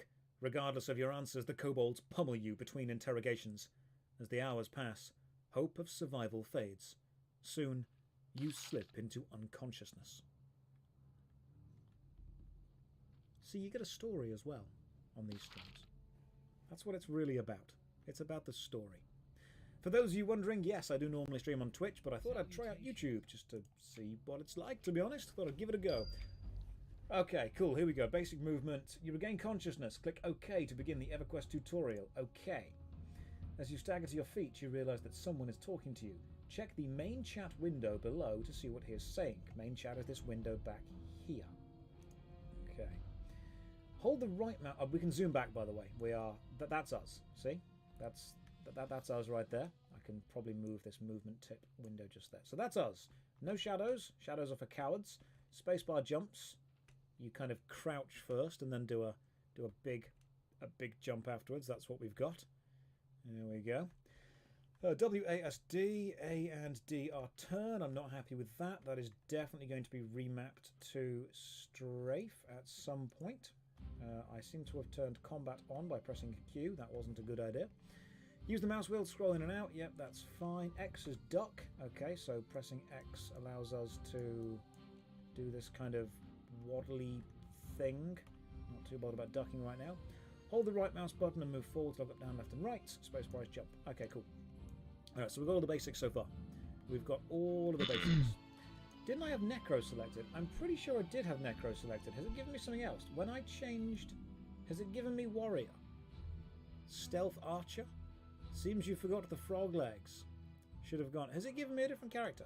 Like, is this... Character. Achievements, blocked buffs, factions, standing spellbook. Your class resets when you change races. What? That's not... We're not having that. We are going back to... We are changing characters. Not having this at all. See, there was the first. There's the first mistake. There's the first thing. When you change your one thing, the other thing changes when it doesn't need to. Let's... Do we just quit to go back? Or do we go to options and then log out? Is there a way that we can log according out to the Boom Bottom duty list, Captains Bang Boom and Pow Boom visit the towers at Bloodforge Gate. I must find them and slay cool. them. You're about to camp. While we are doing that, let me just Captain Bang Boom and Pow Boom. Because I don't know if it's going to show all of my other character names and emails and stuff while I'm doing this, but we're going to make this work. Bang Boom and Pow Boom. No, I'm just persistent. I'm just consistent with the video. That's all it is. It's very easy to pretend to be good at something. It's like how all of my opinions on Ashes of Pantheon, Rise of Creation Fallen have Bang Boom and Pow Boom gone viral. It's just people that know way more about it than I do calling me out for being wrong, which is fair. Maybe I just... People should continue doing this literally forever. Maybe I just clear the towers? We can't create another character because apparently you can only have 2. So let's destroy Josh Strife, delete you. Alright, hang on. Josh Strife needs to be deleted and destroyed. We loved him. He was our friend for a while. He was our Walter White / Mr. Clean kind of Rebus amalgamation, all coming together. But now we must kill him. Bang Boom and Pow Boom. Sorry, Josh Strife. You must die. How do I now do this, can create guys? A new character. Now we can do something. Wow. Oh, there's oh, that's just a gate guard. I mean, I was planning on something different, but fate may have intervened. I'm gonna slowly rotate the camera around here. Now, unfortunately, you can't be a necromancer if you're also a sexy cat. This is the problem. I'm sure she does have wares if we have coin, but you can't be a necromancer. That's a shame. That makes me sad. Okay, so in the future we will probably look into being a sexy cat. But for now, we should probably play a human just so I can be a necromancer again. Look, I know that you all want this. But it's not about what you want. It's my stream. It's about what I want. So we're going with human. And we're going with, yep, this is the dude. We'll go with necromancer. And we'll go with appearance. We'll give him his eye patch back.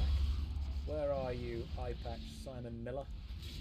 Thankfully, he's really easy to make again because there's only like 7 different combinations. You have defeated the wave of the defenders. Yeah, we're giving him the moustache again. Okay. Alright, cool. So we're back to... Now we're back to where we were. Excellent. Everything's good now. Except... he is a necromancer. And... I clicked necromancer. And it put my hair back to regular necromancy hair. What's up with this? Like, you click human. Oh, it just randomizes every time you click. Oh, it changes your class randomly every time. So every single time you click on a race, even if it's the same race that you're currently highlighted, it randomizes what's in the top right. There. That's really weird. Why? Why is that happening like this? I don't understand why. Oh wait, what was that? Okay, right, cool. So we're going with human, we're going with necromancer, we're changing the appearance to look like we wanted him to look with the cool eye patch. We're making him bald, his hair colour's nothing, his eyes are blue. We're going to get there, guys. It's not a real MMORPG unless you've spent the first 2 hours creating a character. Facial I don't hair. know about no 2 We just want hours. to have a mustache. Facial hair color very black. Sweet. Okay, cool. That's our guy. He's human. He's necromancer. He is good. We are going with Josh Strife. We'll see if that that is allowed. All right, sweet. It is Josh Strife. Minds of Gloomy Deep. Human necromancer. We got this. Here we go. Ooh, there's one of them. Ha, motherfucker. Now, I've played a little bit of this. Not a lot, but a little bit. And I think some of you are going to be shocked at exactly how complicated this bloody game is. Have you ever played Dungeons & Dragons Online, the MMO? Not yet, Gibble, but... Alright, now I just need the other one. I'm going to be real with you. I was sat at my PC staring at my desktop, and I've got like 7 or 8 icons of games lined up at the same time, and I'm thinking, MMORPGs a couple ringlets are missing. really boring to stream, because the vast majority of them are either grindy, or when it finally, does an action moment happens, you realise that I'm spending so much time focusing on the game and not enough time focusing on you guys that actually it's kind of hard to entertain at the same time stuff happens. In the West Tower. What I thought we would do is just play an old game together and talk through it, and you can help me because you guys know way more about this game than I do. Click OK to begin the tutorial. Here we go. I did both. As you stagger to your feet, someone right? check Didn't the I? main chat window to see what they are saying. So West Tower. Never eat. Okay, that's the other here side. To work out what they are saying. I did that though. I completed this. Fine. Didn't I? Oh no, there he is. Okay. Haha. Target them by left clicking. Notice when targeted, the name of his head will blink and his name will appear in the target window. The target window being this window just here that I'm going to put at the top, so we always know what we are targeting. Need to open the boom bottom strong box. Talk to you if you hail them. To hail, press the H key. Note that if you need to stand near the NPC, and in most cases it is necessary to have them targeted. So to interact with an NPC, you need to not only click on them to target them, you need to also then be standing in front of them or close to them and press H to hail them. There we go, I finished that quest, guys. Right, Arius responds to you in the main chat window. Notice the word escape is highlighted. Ooh, that's actually better than what I was wearing. A keyword or phrase that you can use to reply to Arius. Sabby, thank you I'm very actually much for surprised the with that. Is very, very kind of you. To respond, left click on the word escape. Doesn't look all that great, but... So can I make this window bigger? I was hoping that I could make the chat physically bigger. Alright, I think we can get out of I'll see here. what I can do about that later. Arius says, hello friend. My name is Arius, and it's lucky for you that I'm good at binding wounds. You almost didn't make it. You can thank me later. For now, let's join forces and escape this dungeon. I just can't stand having a quest that I haven't completed. You've been offered your first quest, Jailbreak. The task window displays a verbose list of all the steps associated with this quest. Remember, you can press Alt-Q to open the quest journal and examine your quest details. Press Accept when you are ready. So, this is the task we've been given, down the bottom. You have to actually /say the keywords or click on the thing. Chat font size 0 to 5. Interesting, okay. Does that actually work? Hang on, let's find out. Chat font size 3. That is not a valid command. I'm sorry. Oh, maybe you have to do a space. Chat font size 3. Unless it currently is 3. It does. Is it? Was it already on 3? Does it start on 3? Hang on. Did I pick? Oh, goddamn. Okay, cool. Look at the change from 3 to 4. My goodness. Chat font size 5. That's better. I can read that. What? This is not a video? This is not a video. I'm sorry. This is not a video at all. This is a live stream. It's like a video, but without the benefit of editing to make me seem really smart and clever. You have to... The thing with the live streams as compared to videos is the videos are like 2 hours of me chatting shit, just kind of pushed down to 20 minutes of the really smart bits. And the live streams are just the unfiltered, unedited, random crap that comes out all between that. So when you watch these live streams, some of you might think, he's really not as smart as he sounds. That's true. #/ chat font size. Yeah, okay. Here we go. Right, so we've got the jailbreak stuff down here. Arius picked the flimsy lock to the holding cell you're both in, but getting past the next gate won't be so easy. To leave the detention area and head to the outer mines, you'll need the key from the Glooming Deep jailer. Kill the jailer, take the key and give it to Arius. Remember, you can open the quest journal by pressing Alt plus Q. This task begins in the Gloomwood mines. Let's accept it. Alright, cool. So I guess I go to Lava Storm after this? The quest thing on the top left to show what we've got to actually do. I like this. Have I seen Narc's video? I've been told about Narc's video. I know that I was wrong about something that I said to do with Ashes Looks of like there Creation, might be another and the quest reason I up was here wrong about now. The Ashes of Creation video was because I was getting mixed up with Pantheon Rise of the Fallen, which I was then getting mixed up with every other MMORPG that is in development and talks about what it's going to have but doesn't actually exist yet. So I want it to be good. I do want the games to be good, but I try not to. Alright, I think we have all of our quests for Clay Cannon, except for the ones that I grab at the entrance to Clay Cannon. Nothing other than just get caught up in hype all the time. This is why there are so We'll be many entering MMOs being our made by so many second companies and dungeon so many of our people talking playthrough. about making so many things that I have to step back and say, you know what? I'll play your game when it releases.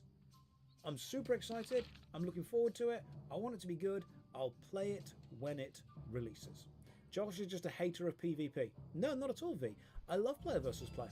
I don't think MMOs are designed to facilitate it well enough. Should be Because quests around here. Oh no, all these are repeatables, aren't they? Tracked progression. You get I wonder if there's any point in doing any of them. Best when it is fairly balanced competition where the winner isn't known before the match. It's just a bunch of gold, right? MMORPGs don't often Is that all I get? Because for an MMORPG to feel like you are making progress, the progress needs to be consistent and constant and compared to other players. For PvP to be fun, I don't think I need to worry about repeatables, huh? So you have a game where building a power imbalance is part of the game process because it's fun to be imbalanced. Yeah, it just looks like it's a bunch of gold. But if you're building a power imbalance against other players, do I really need gold? Good player versus player Probably not. MMOs are amazing at providing many experiences. Alright, I'm gonna take a break before I hit up Clay Cannon, and we'll go in here and clear this dungeon, do all these awesome quests, you're angering the crowd that and then we will continue on our journey. Then why would they play an MMORPG? So give me like a few minutes to take a quick bathroom break, and I will be right back. Versus player in games that are specifically designed to do it the best, which I don't necessarily think the MMOs are always set up to. Right, you've accepted your first quest. The task list displays a list. We've got all there. Speak with Arius. Done. Find the Glooming Deep jailer. Kill the jailer. Get the key. Give the key to Arius. Okay, cool. Let's do this. You've accepted the quest. Done, done, done, done, done. To complete, you must locate the jailer. Oh, that's the same thing. So I must just do this until we find the jailer. Run over here. I'm guessing he's around here somewhere. If I were a jailer. Do we have a map? Oh my god, look at the map. It's beautiful. It's anything if not hand drawn. Oh, that is old school. That is me sitting in my primary school with a bit of paper and a little ruler, little pencil. This is amazing. Yeah, kill the jailer. See, EverQuest was doing it way before World of Warcraft did. Straight away. Caught you in real time. Love your videos and your commentary. Thank you very much.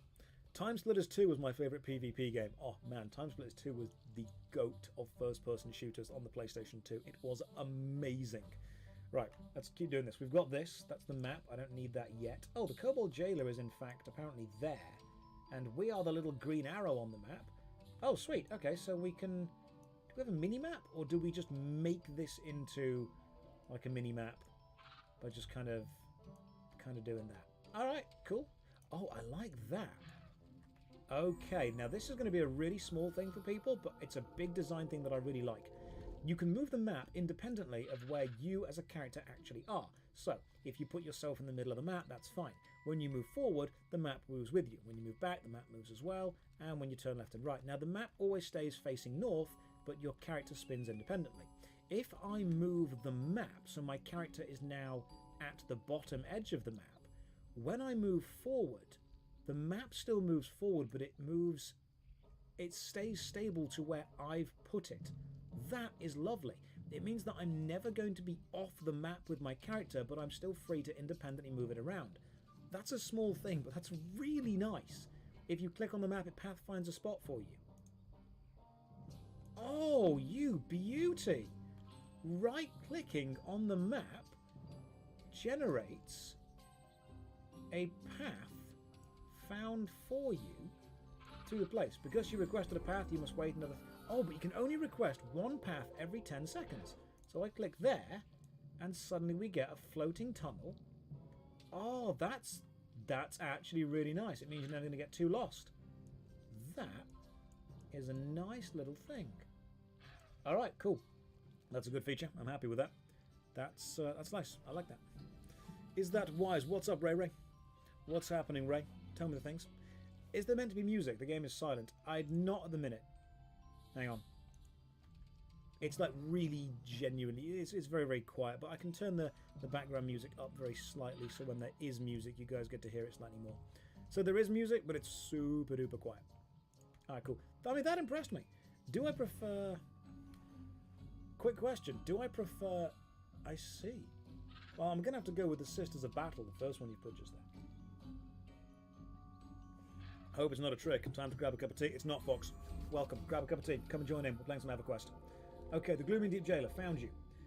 Left-click the Jailer to target him, then approach him and press Q to do auto-attack. So pressing Q turns auto-attack either on or off, and it seems that when it's on, you've got like a little flashing thing over on the right-hand side here, and it says auto-attack is on in the chat box. All I then do is move up to him, and I should just start. Yeah, I've got no skills or abilities yet, so it's literally just a case of stabbing him as we do it. And you can see his health at the top. There's even a percentage bar. And my health is over here on the right-hand side. I kind of want my health to be a little bit more obvious in the UI. So I'm going to make that a bit bigger. Doesn't need to be that big. Alright, sweet. So we're done that. You must acquire the Jailer's Key. Find the key displayed in the Advanced Loot window and click the green check mark next to the key. So there's the key. We've got Loot, Leave, AC and AG. So AN, sorry, always need. Always roll need for this item. Always greed and never. Okay, interesting. So we've actually got a little kind of choice of what you want to do in the future. So we'll take the key. Task completed. To give an item to another character, open the inventory by pressing I. Okay, so we've got our inventory over here. That's a cool looking drag item here to auto equip. Oh, nice. Okay, got it.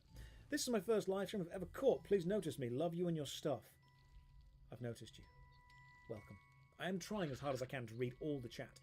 Is this going to be a YouTube video? So, what YouTube will do as opposed to Twitch is YouTube will automatically archive every live stream I do on YouTube and put them into a live stream playlist, which hopefully will not upset the kind of algorithm for my long form videos, the kind of worst MMO ever episodes or the old MMO opinions and stuff like that.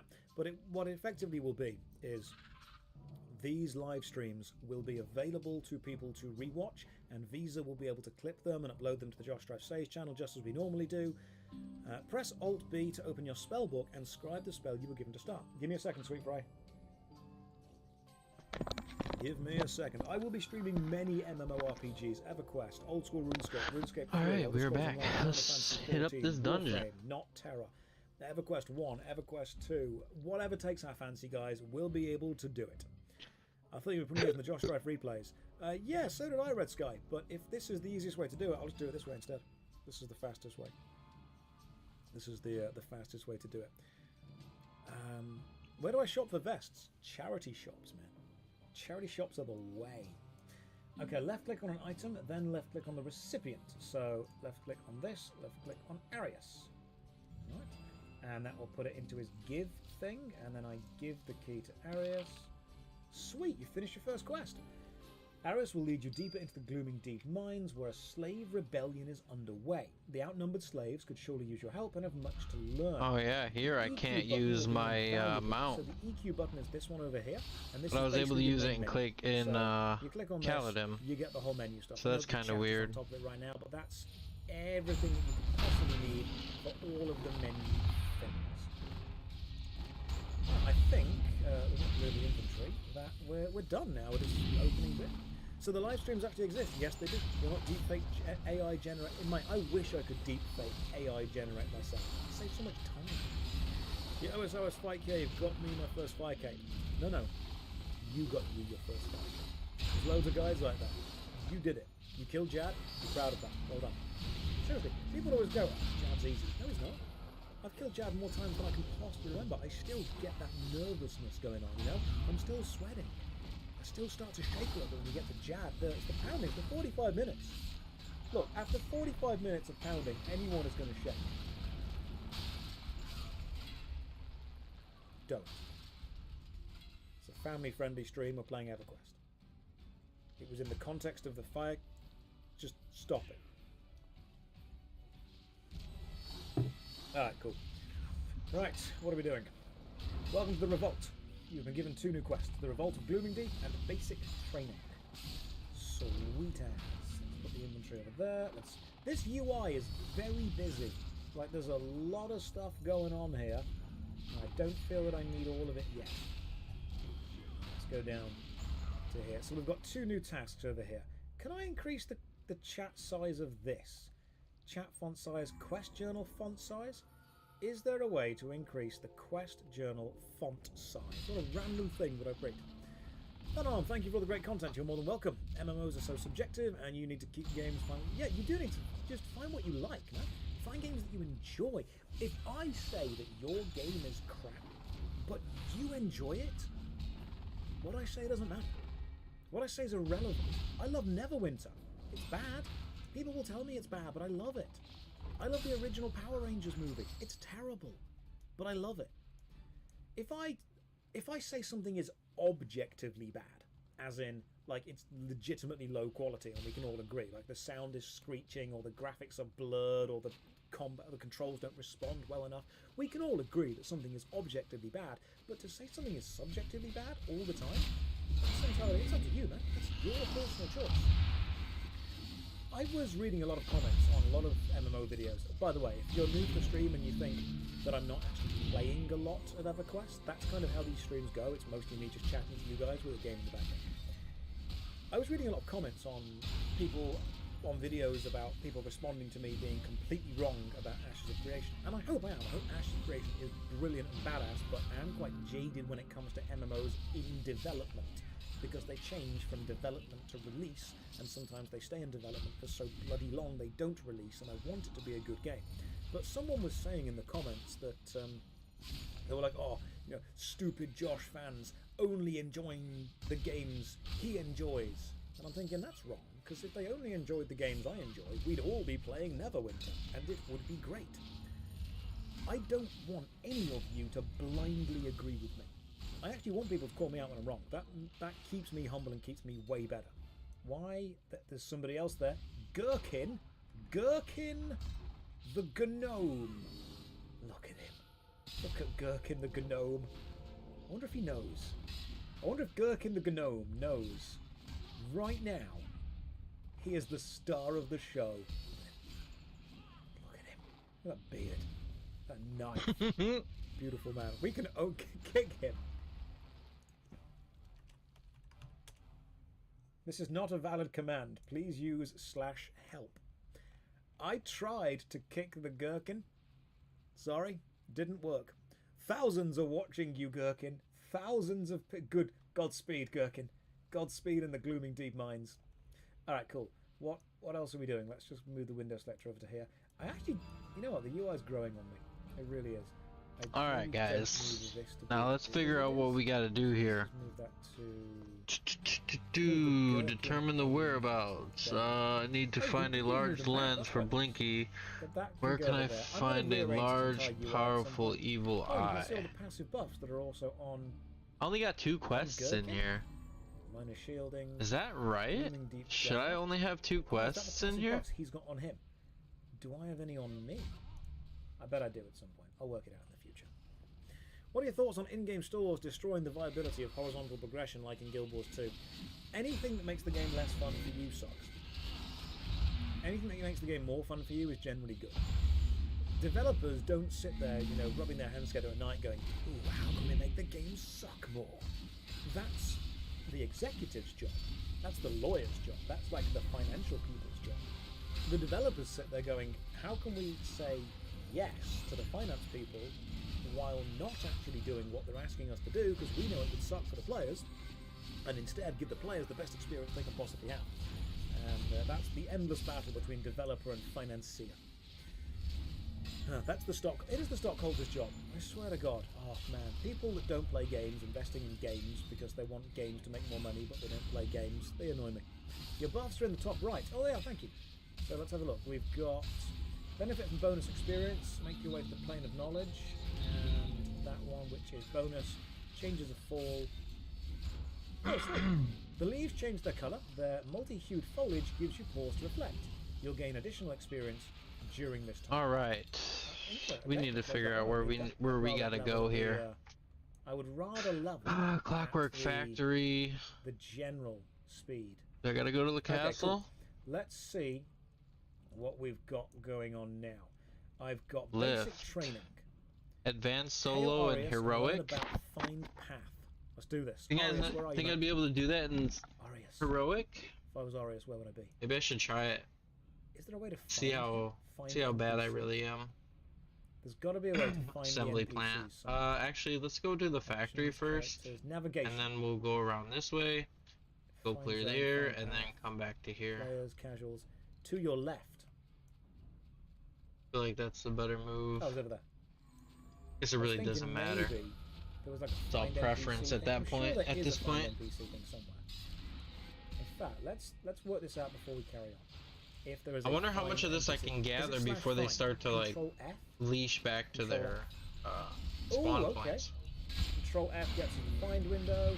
We then find. Or can I gather this whole zone? Oh, that's what they do, and that's who they are. Okay, so where's Arius? Click on him, and we get a path straight to him. You know what? It may be an old game, but there's actually a lot of nice little nifty things in there that really do make it for quite a. And it's a smooth gameplay experience. I like that. Would like to ask a question about what I wrote under your hardcore PvP MMOs don't work. Maybe someday if you get the time, it's about PvP, which would work. You're welcome to message me, but please understand that I have many people message me all the time about systems they think would work, and it's difficult because a lot of them would, but theoretically saying something doesn't mean that players will do it practically. What people say will work in theory very, very rarely works in practicality. Theories are easy to come up with. Everyone comes up with theories about what would and wouldn't work. It's very easy to theoretically solve a problem. It's very difficult to practically solve a problem. Right, Arius, click on U, press H to hail. Arius says, we found the other slaves. Not bad, my friend, not bad. No matter what happens in the mines, you should always be able to find your way back here. If you seek allies in other instances of these mines, I can send you there if you wish.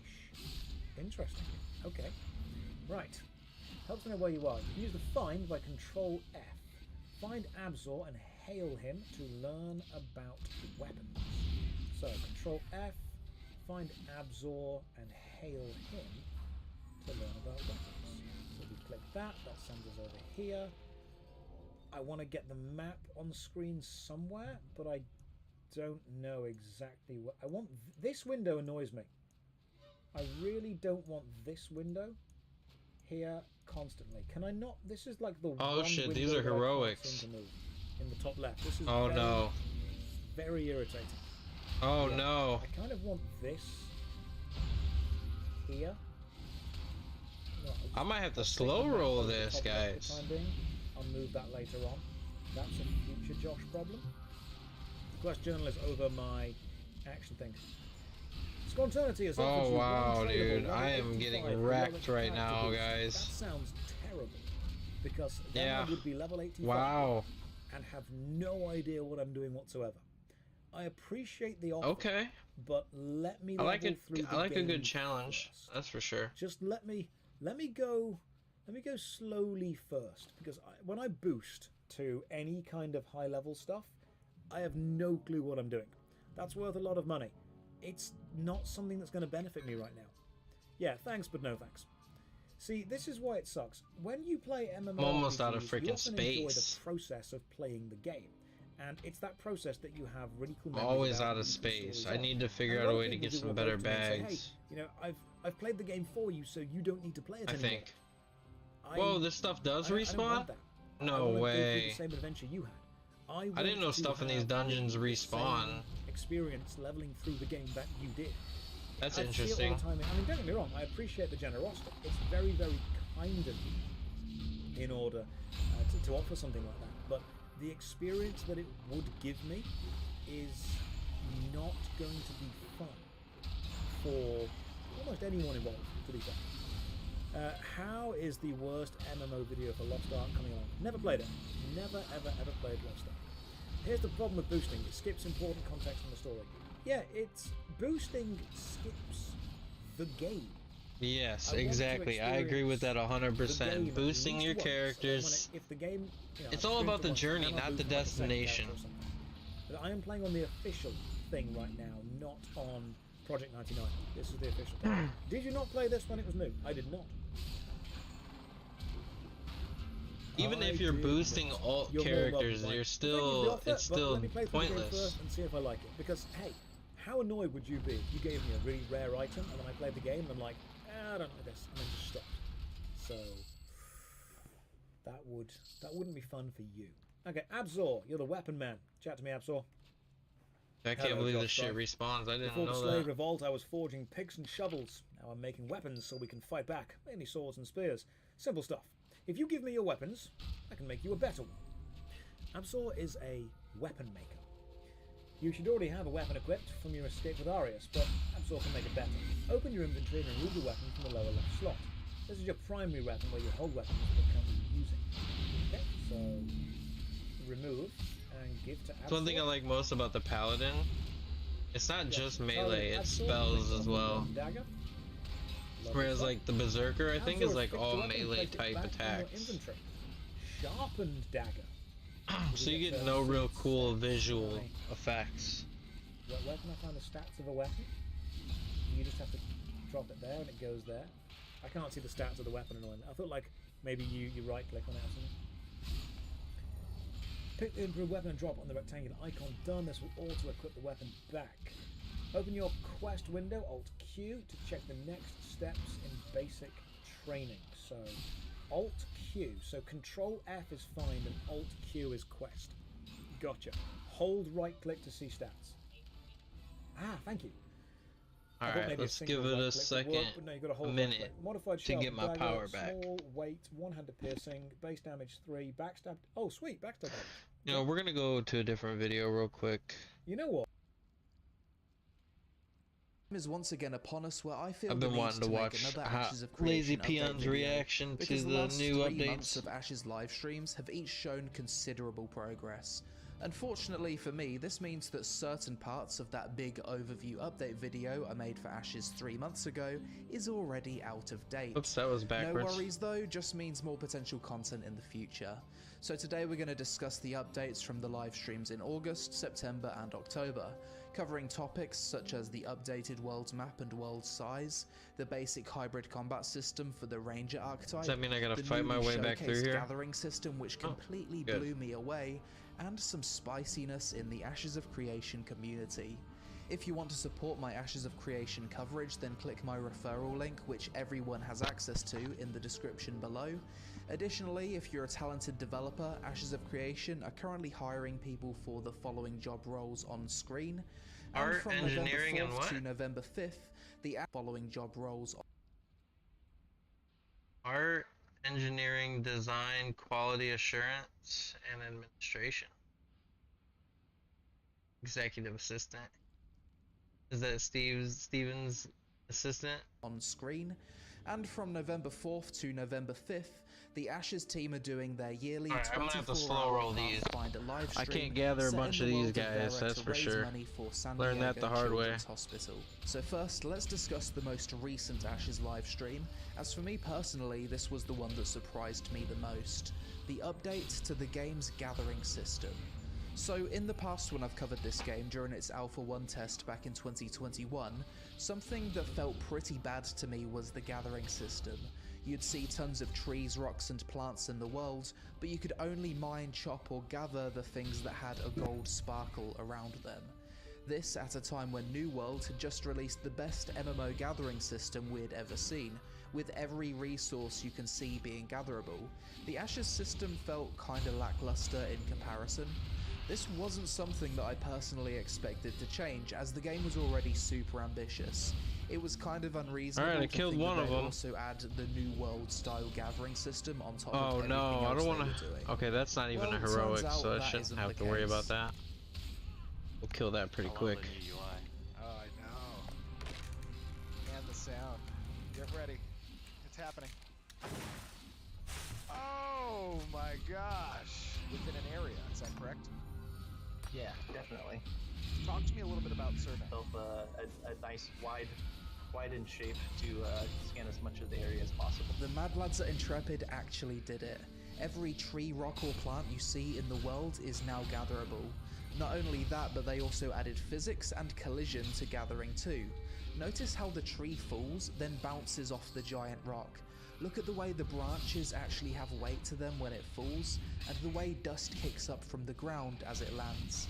The game's not even in Alpha 2 yet, and visually, the gathering looks more satisfying than any other MMO, perhaps with the exception of New World. Hell yeah, double Mining cast, rocks let's in Ashes go. of Creation also seems more interesting than the standard MMO, as most of the time you won't know what mineral is inside until you've split the rock open and can see the contents. Here, for example, you can see that the rock contains iron ore, but before you've mined it, you wouldn't know. With some randomness to this I might have to start system, spending it would AA kind of prevent points, the problem guys. that New World had for a while, of bots just camping orichalcum veins in the world 24/7. Harvesting also looks really nice, and Steven mentioned that some of the plants will be seasonal, some only growing in the winter and others Oh wait, only I got a available character in the development. summer. During this live stream for demonstration purposes, they had the Let's respawn see, rate turned up Stalwart? extremely high. Resources won't respawn this fast in the live game, but it's Or cool that they've divine animated the process inspiration. of trees slowly regrowing. It kinda reminded me of seeing trees in Arcade slowly grow and only be gatherable once fully matured. What does Other Stalwart do? aspects of Reduces the gathering chance that were of being mentioned stunned. include things like a There we surveying go. skill to help Let's identify grab that one. resources in an area. Oh Multiplayer my gathering God. is something that's being looked into, so similar to Lost Ark, Oh if two yeah. players go to chop a tree, then they'll Let's saw go. it down together.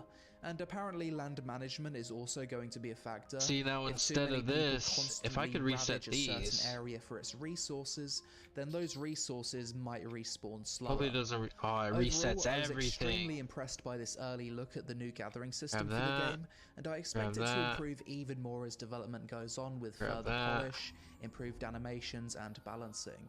They've literally taken the best part of New grab World that. and put it in their game. As if the hype levels couldn't go any higher. Moving on Unrestricted. to the September live stream, Stalwart. we saw a preview of the Critical updated damage. hybrid combat system for the Potency. Ranger class archetype. Ancient and Wrath. holy shit. Look at the And audio Paladin. visual Alright, we're gonna feedback go on display Blessed here. Weapon. Take that guy down. And then we're gonna go In the intervening time, they've Wrath strongly, they've Stance. kind of found some techniques And then that help. More powerful. You can what hold does this Wisdom and do for me? Does you it see do that little anything? flash there at the end that Does not provide indicates any that it's fully benefit. charged. That's a You can- strong. But I can increase my fervor a little bit, and mitigation versus elemental, and increases heal amounts. It's definitely up Yeah, there. we'll go with Crusade. And then Ancient Wrath 3. I love that you can see the limbs of the Oh my bow god, did flexing it? for Okay, the it didn't powerful reset attacks. this yet. Okay, You can cool. hear the tension in the strings, Alright. the whistling of the arrow as Now it I gotta flies through the redo air, Blessed as well as Weapon. impactful hit effects. My favourite ability displayed was Airstrike. Leaping through the air, excellent mobility, Oh, raining wait, down did I arrows in the do the process. wrong one? This has got to be up there as one of the coolest ranger abilities I've ever seen in an MMORPG. Something you've probably noticed about the Ranger Combat Showcase is that it leaned a bit more I to guess the that didn't really tab matter targeting then. style rather That than the sucks. action combat Okay. style that was shown off with Oh the well. greatsword in the past. Apparently, some people were upset And with this we- and was expecting full action Yeah. combat, which has never been Wait, the did goal it of automatically Ashes at upgrade any it? point. Yeah, it did. The goal has always been hybrid combat system where you press a hotkey to switch between the two modes of tab and action. When you Alright, do well, use at the least bow in action my mode, you Ancient's can use Wrath your is gonna do a abilities lot and more attack damage. even if you don't have a target selected, just like in Guild Wars 2. I think some people have concerns about balancing between tab and action, but at this point I think it's the kind of thing that needs to be tested and balanced before we debate it too much.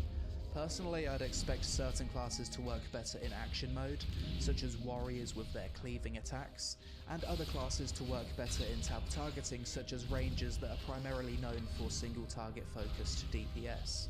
That being said, the combat design goal is also that you can create different builds that are more action or tab depending on your preference.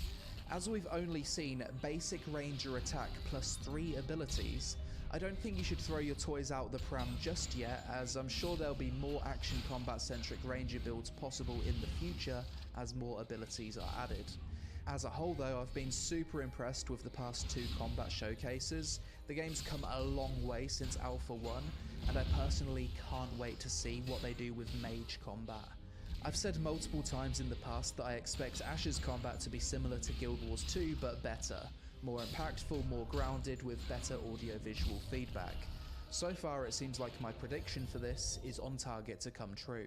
Next up, the development livestream from August, and this was the one that made my most recent Ashes vid outdated 2 weeks after it released. Thanks for that, Stephen. So previously, the world size was 480 kilometers squared and the world would contain 103 regular nodes. This is a picture of the old world map. After some internal testing though, the team realised that it needed to be rebalanced, as with 103 nodes on a 480 square kilometer map, there wasn't enough space between the nodes. This is the new Ashes of Creation map. This one is 1,200 kilometers Wait a minute, that only lasts a certain amount of time. 103 regular nodes, it's been reduced down to 85. So the world size has essentially increased by 2.5x. Some would say this is feature creep, but the fact that they've actually reduced the number of nodes, I would have to disagree, and I see it more as rebalancing. Just to give some context to the scale of this world, Stephen said it would take roughly 75 minutes to travel from the top of a continent to the bottom on foot, and 50 minutes to travel from the top to the bottom on a mount. That's one giant ass world. I think it takes roughly 1 hour to run on foot from the top of Eastern Kingdoms to the bottom. Wow. So maybe it's a similar size or slightly larger. Crit bonus. And that doesn't take into consideration the massive, fully explorable ocean with islands. I just hope that 10,000 concurrent players per server is enough to make such a large world feel populated. It was during this live stream that Stephen also mentioned that the open seas will be open PvP zones. A controversial decision, but one of the game's major design pillars is risk versus reward. There will be alternate methods of travel you could take to avoid PvP, such as flight paths between coastal nodes and airships, but these methods will not allow the transit of gatherables. The way I see it is that the open seas in Ashes of Creation is kinda similar to RuneScape's Wilderness.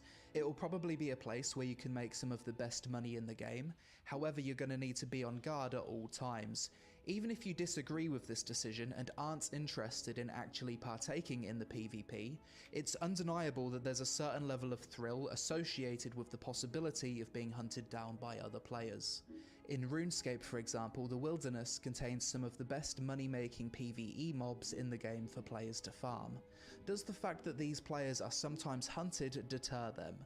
Not really. Instead, PvE players develop methods to run away, make things harder for PKers, and give themselves the best chance of escape with their loot intact. I'd expect it to be possible to do something similar in Ashes.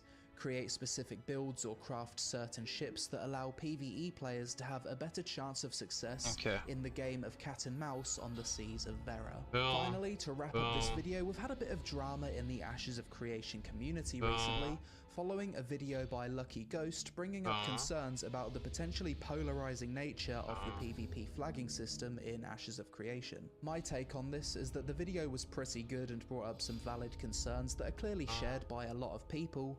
However, I don't see the point in speculating too much about things that may or may not be design issues until we've had the chance to play and test the game. Should be a little bit better. If the system is dog shit and the vast majority of people complain about it, then I think Intrepid will change things, but I don't see the point in doing so until we know the specifics of how players will inevitably abuse the system.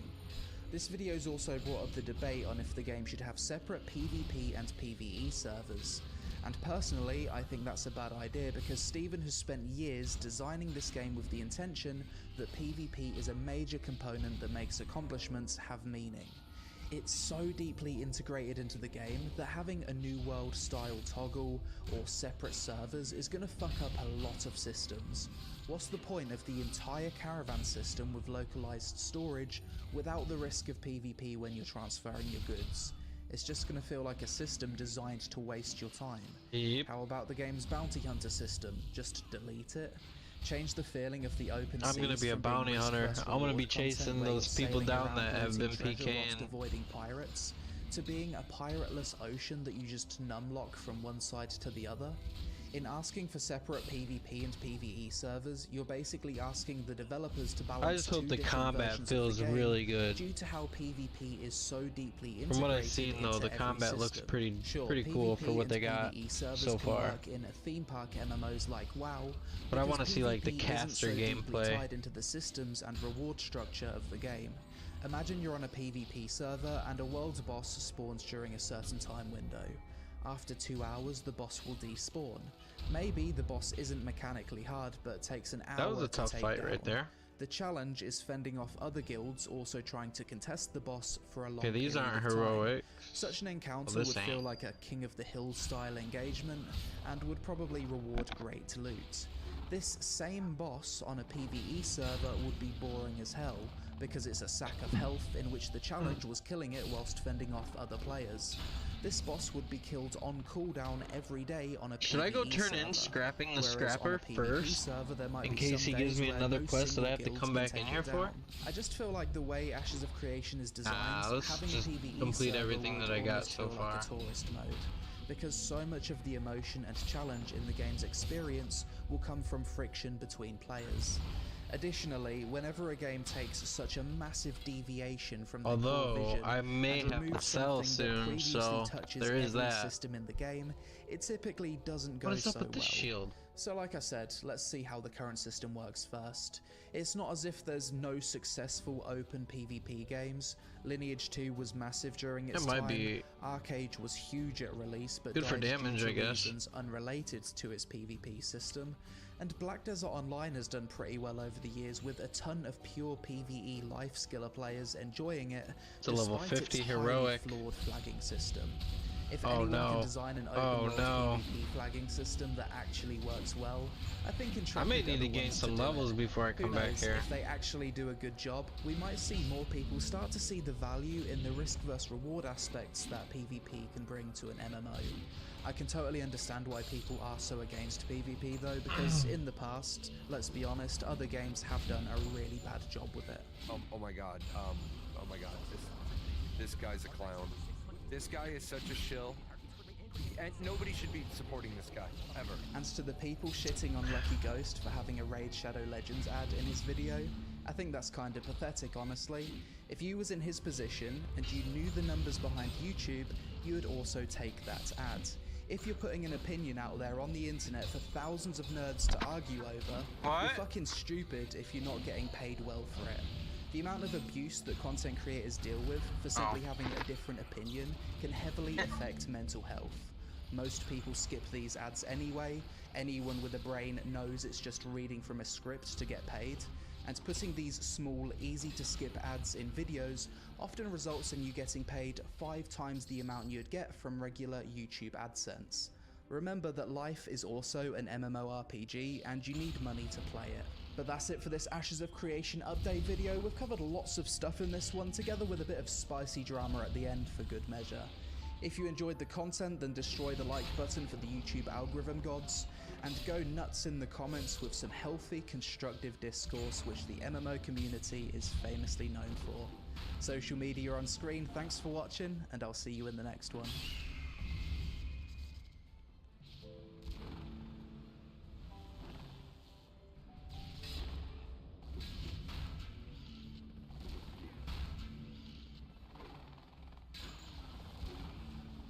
If I want to watch any more videos, we'll just let it play. Fuck it. Good background noise.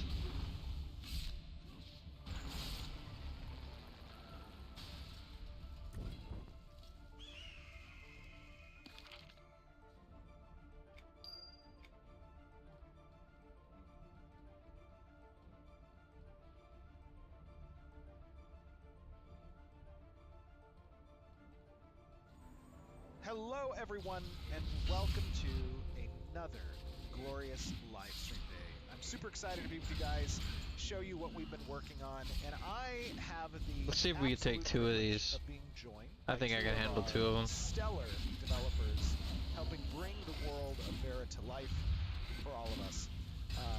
One of our glorious designers, Mr. Corey. How are you doing, Corey? Doing great. Super excited to be here. Excited to have you here. I'm excited to go through with the community and get some awesome feedback on the changes that have happened since Alpha 1 last year to a lot of our as a whole. And I know that you and the other designers have been working hard, looking at the feedback that players have given from all senior gameplay engineers. Mr. Alex, how you doing, buddy? I'm doing pretty well. Excited to be here. Excited to have you as well, because of course the magic lives in the code, and you have done an awesome job in helping design and bring to life the desires that they have for this system. And we're going to get into, I think, some fun discussion about what it took to make At least I'm getting stuff decent possible. experience. So, as some of you out in the community may already be aware, Where is this guy? live stream, this demonstration is Is going that to him? be about That's him. our You guys think I gathering can and kill harvesting that? systems. And you know, while we are hard at work, I'm gonna let my and getting power things come ready back for a little Alpha 2, bit before I try. there have been some I think that thing's gonna mess me up. significant changes in the direction of how we're approaching general harvestables within the world, and we want to be able to obviously show you guys that. Hopefully I can kill it though and get some really good reward. Thursdays, this is pre-recorded. Tomorrow is a live stream day. I've asked the community team to prepare some of the older references from Alpha 1 and what gathering looked like there, and of course you guys knew that you know, in development we're always showing you guys works in progress, and those works in progress change over time. And now you guys are going to get an opportunity to see where it's at now. You likely just saw an example of where it was last year, and I think you are going to be pleasantly surprised and excited to see some of these changes. Where do you guys think we should start first? Alex, Corey? Well, I think we should lop down one of those trees. Ooh, a treasure chest. Okay, so my first question, Corey. Do I have to pick a specific tree? Another buckler. Or can I chop down any? Drop rates are pretty crazy for this, I think. Chop down any tree you want. Just pick one that you like and just take that lumber. Oh my goodness. All right. So that is probably the first major reveal, is that in Ashes of Creation we have now Alright guys, here we go. the resource gathering system to include a great many of what the world is showing you of these resources. So when you see a tree, I might be able to do it. chop a tree. You see a I rock, think I'm gonna do this. you can mine a rock. And before we actually chop this tree down, I thought I was gonna wanna get tell you smoked. that I have played a lot of MMOs. I've played a lot of games. And I don't think I have ever seen a tree fall to this high of a visual fidelity standard before. And let me just chop this down and then we can talk about what it took to get here. Alright, does this tree look good? Should we chop this one down? How's the angle here? We're gonna get a nice view of this angle? Okay, alright, let's just chop it. Halfway dead. I love the new UI. Oh, I know. And the sound. Get ready. It's happening. Oh my gosh. Look at the dust kick up. Look at the canopy of the tree get impacted and when it falls. Wait, that's not all. As it dissolves, it comes back and it grows. And of course, we are speeding up this growth stage, right, Alex? Yeah, correct, yeah. So we're speeding this up now to give you guys an idea of how these assets regrow in the world. And Alex, talk to me a little bit about what it took to get that physics-based collision actually working like that, because that was impressive. Oh, let me just begin with the amount of visibility reviews we had to go through in order to achieve this. I remember when I first talked to you about having the canopy get rigged and actually have that physics component. I think your eyes grew like 50% wider. Physics is a wild beast. It's very hard All to right, tame. this fight's actually taking a good minute. Yeah, absolutely. So what? But I did exactly it, take and I don't get anything for it, except for that experience. Fold like that. Damn. Okay. Well, yeah. Basically, That's what a bummer. happens is when you chop down a tree, Where's we the swap out foreman? the static mesh which you see in front of you. Oh, to he's a gonna be skeleton up mesh, there. Which then we simulate physics and apply force. I bet he's gonna be harder than that direction thing we want the was. tree to fall. And when the tree falls down, we have colliders on tree branches that impact the ground, and as that impacts the ground, it also impacts the stem of the tree, and making this effect that you just saw. I mean, it looks great. Honestly, I mean, have you guys ever played an MMO with that type of tree visual falling? No, not really. Definitely not. Usually just mostly animations, or it just converts straight into lumber, and then it just, just drops. Yeah, what I'm accustomed to is like just watching the branches kind of, intersect through the ground, after it falls, and then it just disappears. But of course, as you guys know, in building Ashes, we're really aiming for a very high visual fidelity bar. And I think this type of system really complements that goal. It's incredibly immersive, and it feels good. Now, of course, this stuff is all a work in progress still, right? This is, this is gonna land. Let's see that physics. Okay, that's not bad. That's pretty good. Ooh, an ornate chest. Like, I kill the bars, don't get anything, and then I kill this mob and get an ornate chest. Let's go ahead and destroy that, now, clear up some space. There's a. Of course, I can't use it yet till level 55, dude. I am here way too early. That's filled with this amount of resources that can be gathered. Corey, talk Ooh, to it's me a cloth. little The bit mitigation about sucks, but damn, them really props are pretty good. The amount of resources. Alright, what is this? Level 50. Ooh, shit. Uh-oh. That ain't gonna be good. This ain't gonna be good at all. Like from an economy design perspective? Well, I mean, it allows us to leverage some of our other systems. Like one of our previous live streams was about seasons, right? And the changes that could come from seasons. And now we got more joining the party. Yeah, we're screwed. What could be dropping in this season versus another one, right? So I might need to go farm some easier stuff and get some EXP. The change to have everything that you see gatherable kind of allows us to attach the changes that you see during the seasons to all the gatherables that you see. So the information that you learn and another one. Season to season. Oh my god, I'm so screwed, dude. Will be valuable to you as a gatherer. Yeah, I'm dead. There's no doubt. Come on. Absolutely. And then the other thing is, oh, I killed one of them though. I might be able to survive this. Looking at this rock here, I don't know. Oh no, we got more coming. God dang it, dude. Actually complete the harvest, but after I complete the harvest, I see that I collected basalt. Gotta love pulling aggro that you're not meant to pull. About kind of that decision and what that means. Yeah, totally. So there's a bunch of different things in Ashes that there's no way I'm gonna survive this, dude. There's no fucking way. Rocks and fish and animals and creatures that can be tamed, right? And we're thinking to reach the visual fidelity bar and to have things a little bit more rooted in who's this? What we know is that it wouldn't really make sense for you to just see gold all over the world the same way that you would, a level like, 60 plant trees. So we wanted to get feedback on what players think about some of the different gatherable types having kind of different things that you would have to know and expect from them. Is that a pet? Rocks are a good skeleton example pet? of this, where, that's pretty cool. You can see a rock, but until you crack that thing open, you don't know if it's full of stone, crystals, rubies, gold. So we wanted to try that out with some of our gatherables to have. So I guess I'm just too low level for this area that I'm in.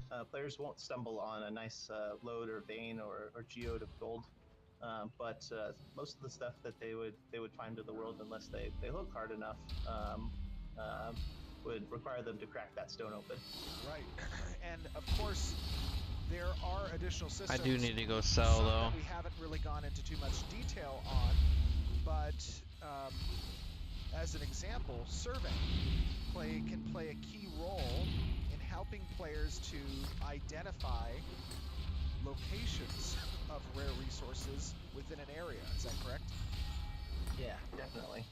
Talk to me a little bit about surveying.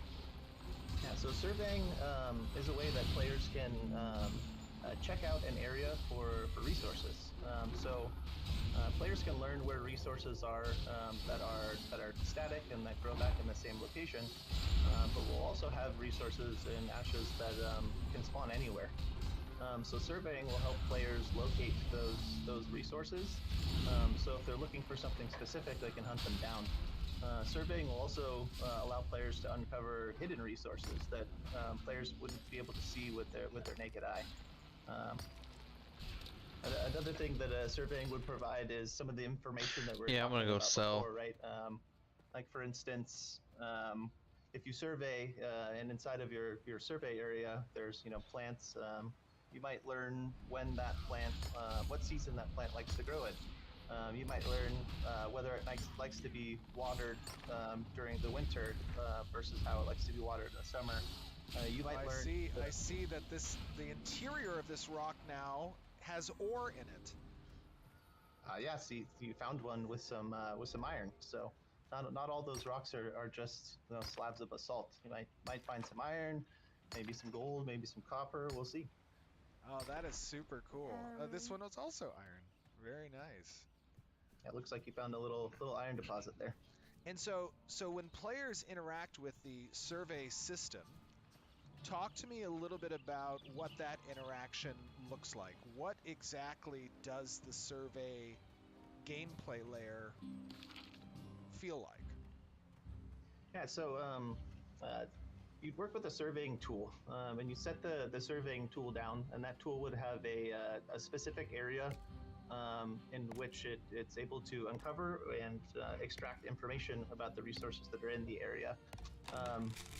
So as come on, zone server, you might end up with one of the tools, right?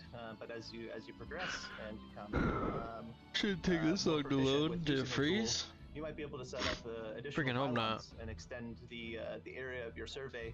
More pylons. Yes, pylons. So, right, and so that allows you to start making map, shapes and fast having travel, strategic areas that you're surveying, right? If you connect multiple pylons to create a shape, maybe you could follow the twisting caverns of a cave. Maybe if you're out in the open like we are here, you can where's my mount? Oh, dude, I probably did have the mount the whole time. Shape to scan as forgot to resummon it. So it'll be up to the player to be tricky with their surveying tool to try and get the most efficiency out of their survey. Okay, I would like to point out one thing, is that are these apple bushes? I'm collecting apples, and they're like from a bush. They are from a bush. That is awesome. Hey, this is Vera. I know. This is Vera. There are apples that grow on bushes. So the survey system, I think, is one that's really cool because it also all is a part of this kind of cohesive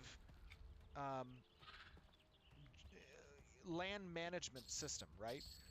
Is that resources spawn at a set rate, and that rate can be influenced by how other players are interfacing with the where the hell was that within a given area. And if there is a high traffic and a high volume of interaction that is yielding these general resources or more specific and bespoke resources, then that can have a deleterious effect on the land management score of the area. And how does that affect the resource spawn?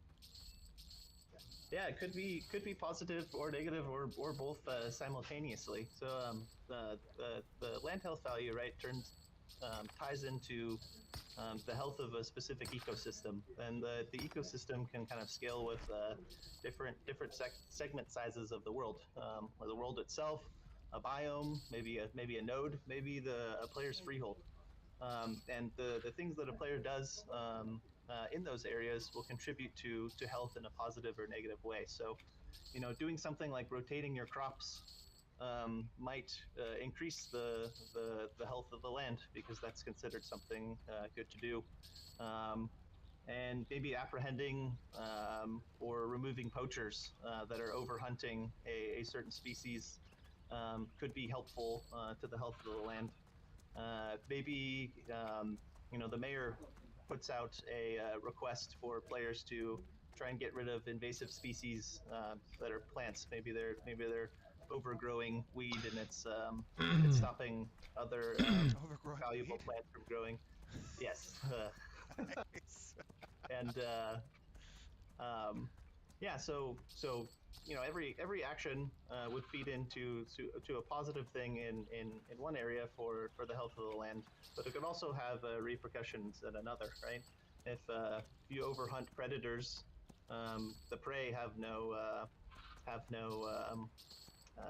predators picking them off. So the spawn rates of those rabbits that the wolves usually take care of could go up. And maybe if you overhunt the rabbits, the wolves want to find another place to go. So the ecosystem health and land health system allows us to really root players into the world and learn about their surroundings, learn about what repercussions their actions have, and work together to work within. Alright, that just cleaned up a lot of space. Right, are you telling me if my land management's poor I don't care about this duck. my land would just be barren for I don't think I need these deep runes. Yeah, I don't think I need this anymore. That it would take for what you want to I don't need that. Oh, that's cool. That is pretty cool. I don't need the turtle shells. That is. I don't need the little boxes. Player activity or I don't think I need those anymore. Have a visible. I don't need Fluffy. Systemic effect on that world's economy, and that helps to simulate the ebb and flow of supply chains, of the prevalence. That just cleared out a lot of space. Certain resources being depleted, and having extended periods of time where and then fast travel without that, and that can spur. Oh, I can fast travel the Steam font. Let's go. Materials across the world, right? Alright, I'll be right back, guys. That is pretty cool. So you're saying I'm gonna have to travel to other nodes and steal their lumber? Well, now that's a decision you need to make. If you need any help with that, you can recruit me. So I see here that we have a particular type of flower that I believe only spawns in winter. Is that right? Yeah, totally. This is the gloomy pros, and it's a beautiful flower, but it can only be found in winter. So, I love the effect that that flower just got wrecked. Yeah, that sickle's doing work. I know. Let me see if we can watch that flower regrow here. Does it regrow? Flower. Of course. Yeah, it definitely should. Are you coming back, little flower? Oh, there it is! We found it! Oh, and it's in a bulb state. I can't interact with it yet. That is so cool. It's not ready. You want the petals, so. Oh yeah, and then actually to add to this, each state has its own physics profile. Like you saw trees, like you saw the flowers right here, and some profiles might not have any collision, and some might have. So for example, as for trees, sapling stage requires no collision, but the young stage will have a collision which you no longer can go through. Oh, that is pretty cool. Now, Slurpee is his gamer tag. Alex, talk to me a little bit about what you had to do to kind of make all of this performant, right? When you're creating an environment with so many of these terrain actors, these foliage actors being interactable, that can have some potential performance issues. How did you go about addressing that? Yeah, you're correct. This is a very difficult task, and luckily for us, Unreal 4 and Unreal 5 provide tools for environment artists called foliage tool, where you can just paint like trees, paint flowers, paint rocks, like everything you see, and it's very, very performant because artists paint thousands of them, right? And to make the world very immersive, to make world believable. So what we've done is we basically used the same system and introduced a few states. And the main point of that was to make it as seamless as possible for environment art to place those assets in the world, and design being able to modify those data points to make it transitions between states. That's pretty cool. And obviously, when you have potentially hundreds of different players that might be within close proximity as you, and they're all in this environment interacting with those different elements of the terrain, those different resources and gatherables, this is a nice way for us to ensure that performance is still good. Correct. I think the biggest thing would be here also networking, is being able to have as less data as possible to send to the clients, so it's more performant on the server. That's cool. One other thing I want to talk about is you will see here, and I want to show you guys this, that when you chop down this tree, previously you had seen it kick up dust that was relevant for the season and the area, and now what happens when we chop this tree down in winter? Let us see. I hope it doesn't hit the deer. Oh, that would be unfortunate. I also hope it doesn't hit. Okay, we're good. You're good, deer. Don't you worry. It kicks up snow. What is that? Is that a sandal? Is that a sandal scarecrow? Looks like it. Oh, it's a sandal scarecrow. Oh, and we're in the face. I think there was a collision of a skeleton mesh that you're wearing. I can't read. That was cool. This is awesome. Oh, I love that. That is so cool. Little sandal scarecrow. Oh, and it's growing back. Yeah, that is super cool. So there are really two main points of player feedback from this demonstration that I want you guys in the community to think about when you are talking about what you saw today. The first one is, how do you guys feel about the change that is incorporating a much higher amount of gatherables in the environment, right? Now, obviously, like I said, these are general resources that are primarily geared towards construction and development of nodes, the transit of materials across the world through caravans, repairs, and then they are general resources that are used in a much more foundational way of creating higher tier mats that then get used in recipes as well. But how do you guys feel about that broadening of the resources available out in the wild? And then the second thing that we want to get feedback on, what was the second thing we wanted to get feedback on? The visual fidelity that we're trying to reach. Oh, right. Yes, the visual fidelity. How do you guys feel about the visual fidelity of these trees and the rocks that are... Oh my gosh, this one is going to take a while. Get ready for it. It's a big tree. It's a... Timber! Timber! Oh my gosh.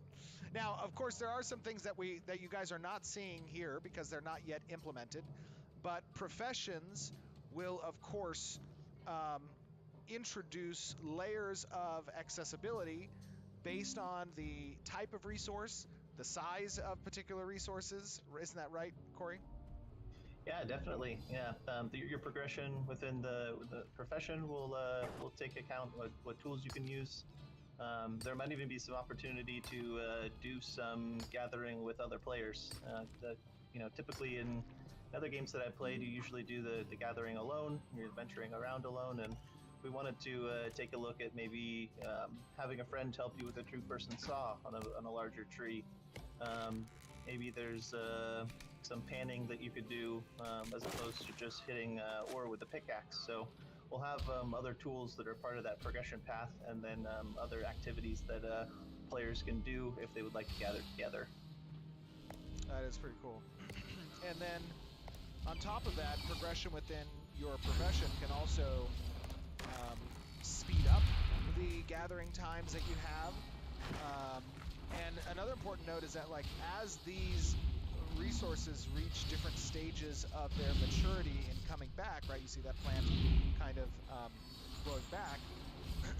You could potentially access the resources at earlier stages as well by having high advancement within a certain profession. Is that correct?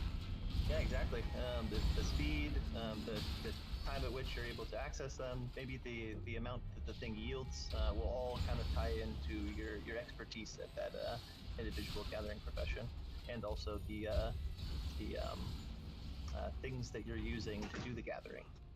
Oh, can I highlight one additional thing? Yeah. I love the new UI for interaction. Yeah, thank you so much to Kobe and Natalie and Ref and all the UI team. And I would take this opportunity to thank engineering and art at Tech Art too. Like, Steven had mentioned that we came with the crazy idea of reaching this visual fidelity bar, and me as being a gathering player myself, like, I spend a whole lot of time exploring the world and doing gathering, and it means a whole lot to me that it looks good, that it feels good and roots me in the world, right? When players spend hundreds or thousands of hours exploring around, and each time they interact with these things over and over again, they just disappear, or there's not the level of touch that we're trying to put on here.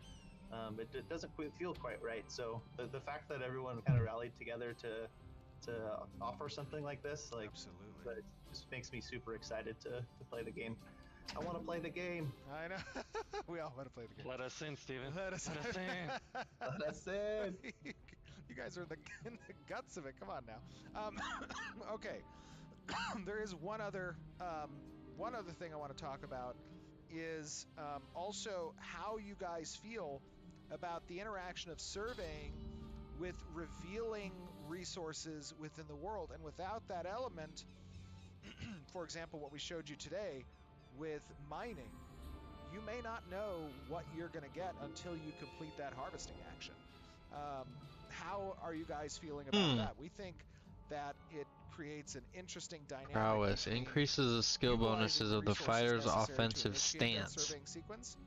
Well, that was my offensive stance, and I didn't see anything get better. It represents for players as they choose to spend their time and/or the meaningful choice they might make. Searing assault. Moving to a particular area based on what resources are available in that location, and discovering that. 3-minute recast? What? That's another point of feedback that we want to collect from you guys. So, with that being said, are there anything else that you guys want to chat about before we close off? I think we covered it all. I should have been. Hold on. Absolutely. No, let's take this back. Super excited. Let's take this all the way back to here. This was lots of fun.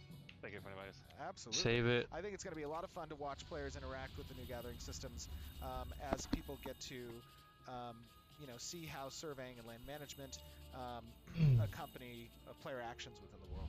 So with that being said, guys, we did want to give you this update. Got a heroic tree here. Has come to now, both from a visual bar as well as give a little bit of insight to the new systems like surveying and land management. And we want you to chew on that. We want you to think about that. Give us your feedback, both in the YouTube video, on Twitch, on our forums, on Discord, all the places. We, of course, appreciate that, and it is a very important step in bringing you guys Alpha 2 and ultimately Ashes of Creation. So with that being said, thank you guys. Hope you enjoyed, and we will see you back on stream. Bye-bye. Bye. All right.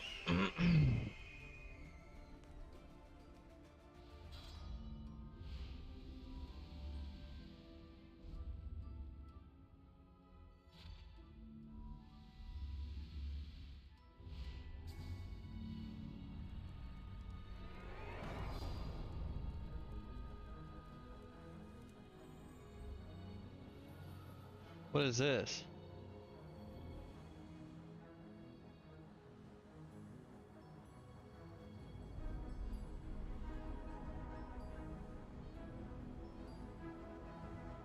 Oh, whatever. We'll check it out.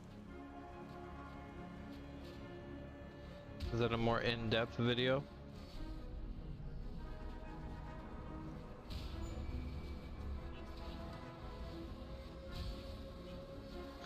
I can never move. Why can't I move, dude? I'm traumatized.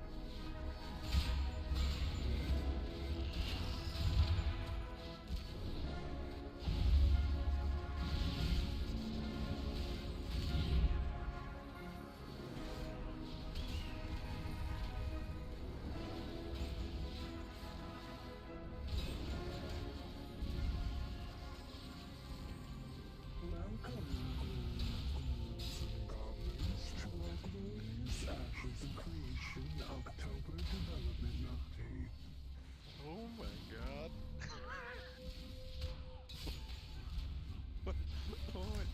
I'm so surprised scary. Steven didn't know that was gonna happen. Welcome to our update. We hope that you've had a wonderful time, that you've been keeping well and safe. You can blame the community for whatever this is. This is my closet cosplay of a wisp whelk. Oh, it's Our so Snorse, good. aka Snorse. I love the little eyes that you have coming off of it. That's so cool. It's creepy AF. But are you gonna stand up like halfway through the stream and grow like horse legs? oh my gosh, that'd be amazing. If I had more time, I would honestly make like a proper cosplay, but your girl has been busy. We've got a lot going on, so we're just gonna get to that. So, as always, we'll go over a quick recap of like what we're gonna be covering today. We'll be doing reminders. We're gonna do a segment on PvP and griefing. We're gonna talk about our gathering update, which we have some that zoom in when you were like spicy. I know. Oh, can I make it do that? I don't know. It like zoomed in on you. It has a mind of its own. He's trying to turn that off, but he couldn't figure it out. So enjoy the camera movement. Yeah, I apologize. I once again had to come to Las Vegas last night, and didn't get to bed until about 4:30 in the morning. Oh my gosh. Arrived pretty late, but got here okay, so that wasn't a problem. But I'm not as bright-eyed and bushy-tailed this morning, I think. And I can't control. I can't control the camera because it just zooms on its own. So I apologize if you get some random zooms. But it means you can move around. Yeah, that's true. And then we'll be doing a really short character update, and then studio update, and then Q&A. So hang tight, guys. We got a lot to show you. Before anything else, obviously we have our reminders, and with that we have our YouTube subscriber comment. You can subscribe to us on our YouTube video and leave us a comment on it, and if you do, you could be selected as one of these folks. So our first person here is from Space Brain. Space Brain asks, will there be advanced options for HUD customization early on in development? For example, hide name tags of players or NPCs, choose which HUD elements we hide or show, and have presets for these options to switch between quickly. In open world PvE, I might want virtually no HUD, but in PvP, I want more information available. Can this be done at the switch of a hotkey? So they're looking for more. I know we've talked about customization a lot. We want to allow for a lot of customization, but will we have some presets that people can hotkey? Absolutely. So customization of UI elements, especially on the HUD, is like a top desired aspect of our UI team. Colby and Grad, and Jeff and Natalie and Drew, they're all working towards having the most customizable options when it comes to those types of things, and being able to quickly change that on the fly, given the PvX nature of the game, as well as the different styles of combat that's available, is something that's highly desired. So I know I always enjoy when I have maximum flexibility in the customization options of my UI, because UI is a very subjective thing, and it's constantly a topic of how we can present the default appearance of the UI, but also in the settings allow for pretty much carte blanche on what options are available for players. And that is our comment. If you want your comment maybe highlighted, make sure that you're subscribed to our YouTube channel and leave a comment on it. It will be the development update video for October, not the extra videos that we post. And then, as you may have known, we announced that we are doing Extra Life again this year. This year's Extra Life, we have some bonus streams for you.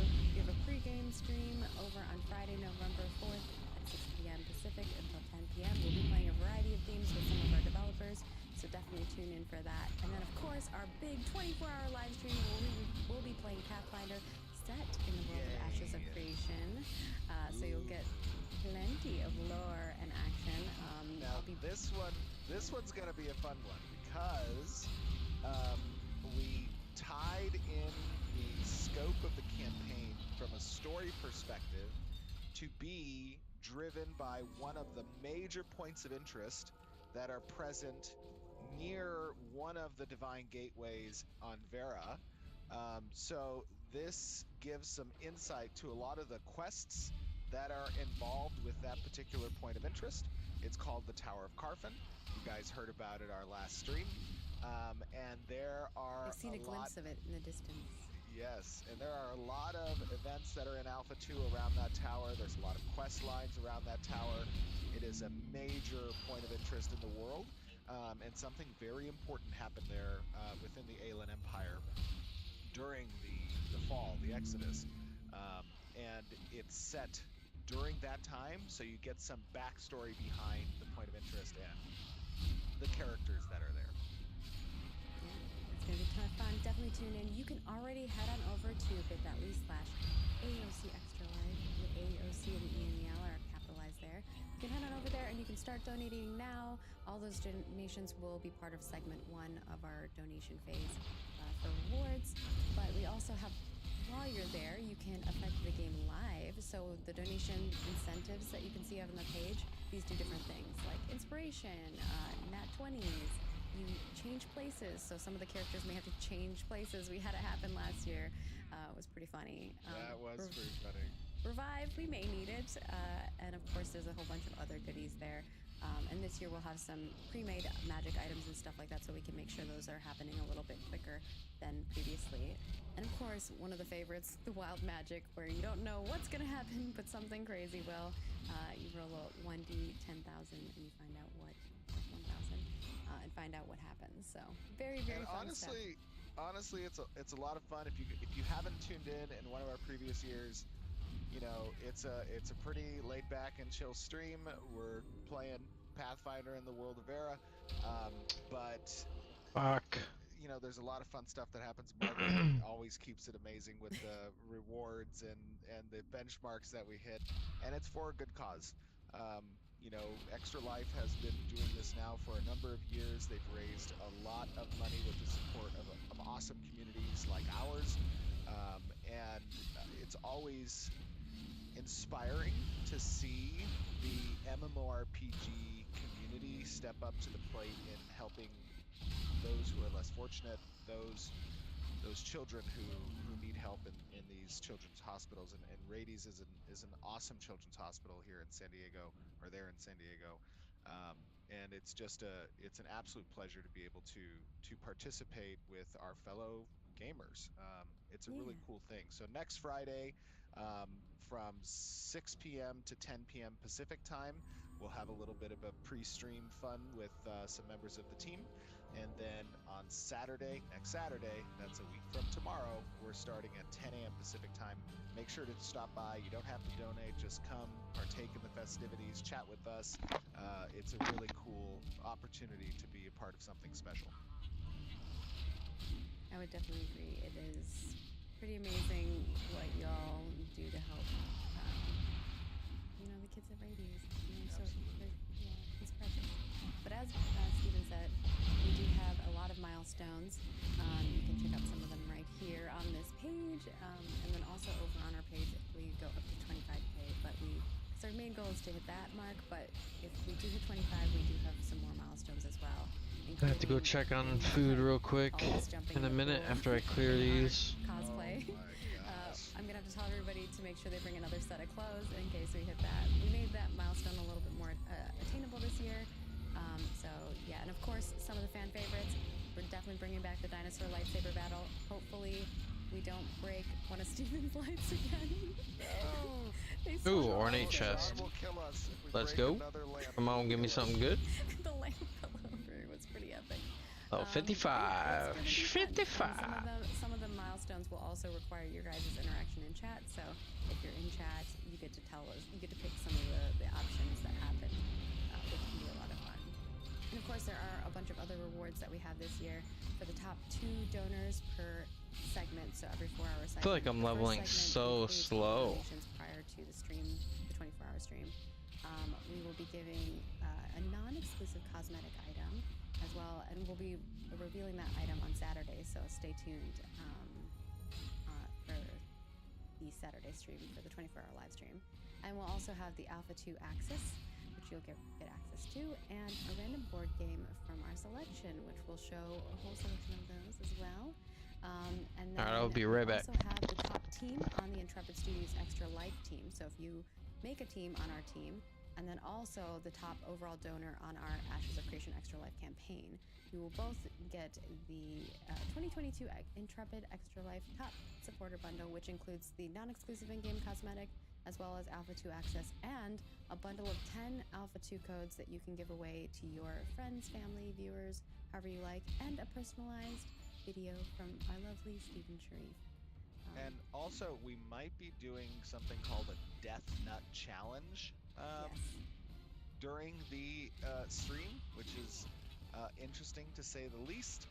And lastly, every year, I don't think we have ended a stream on time, nor without me receiving several pies to the face, which is always fun.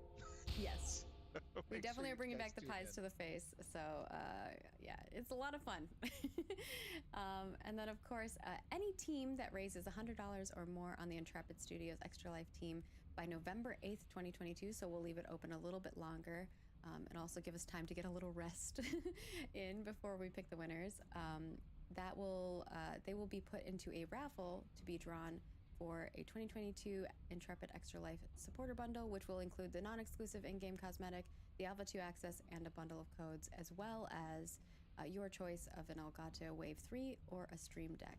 So hopefully for those of you who are maybe, you know, smaller streamers and you can get up to $100 to raise, you can potentially get some increases to your quality of your stream and things of that sort. So we want to give back to everybody. Hopefully that covers a lot of stuff. And beyond that, we also have our cosmetics that are swapping over. Definitely read the lore for this one, because it might not look as spoopy this time, but if you read the lore, some creepy stuff going on. Cult stuff is always weird. But the Accord of Autumn, check it out. These will be swapping over on November 9th at 11 a.m. Pacific. So if you want these, snag them now. And of course, all of these variants made, help us make the game. These become NPCs and creatures and buildings in the world. But definitely read the lore about them, because they're pretty cool. And with that, let's swap over to PvP and griefing. And Stephen, if you would like to kind of preface this, I think before we start going deep into the PvP and griefing, let's kind of cover what the basics are, because I think everyone's definition of what griefing is different. So can you define to us what you mean by griefing when you're talking about it in context here? That is a good question. So first, I asked Margaret this week to include for our stream today a section to discuss PvP, risk versus reward, and griefing, right?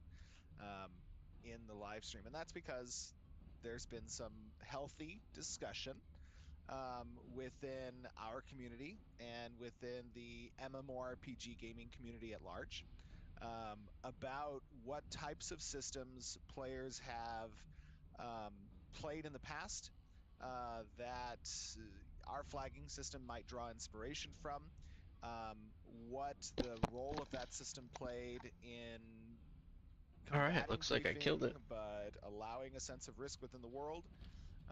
And then what is our objective by implementing, let's say, an open world flagging Advanced system? solo And I wanted to or have an opportunity to kind heroic. of discuss and convey.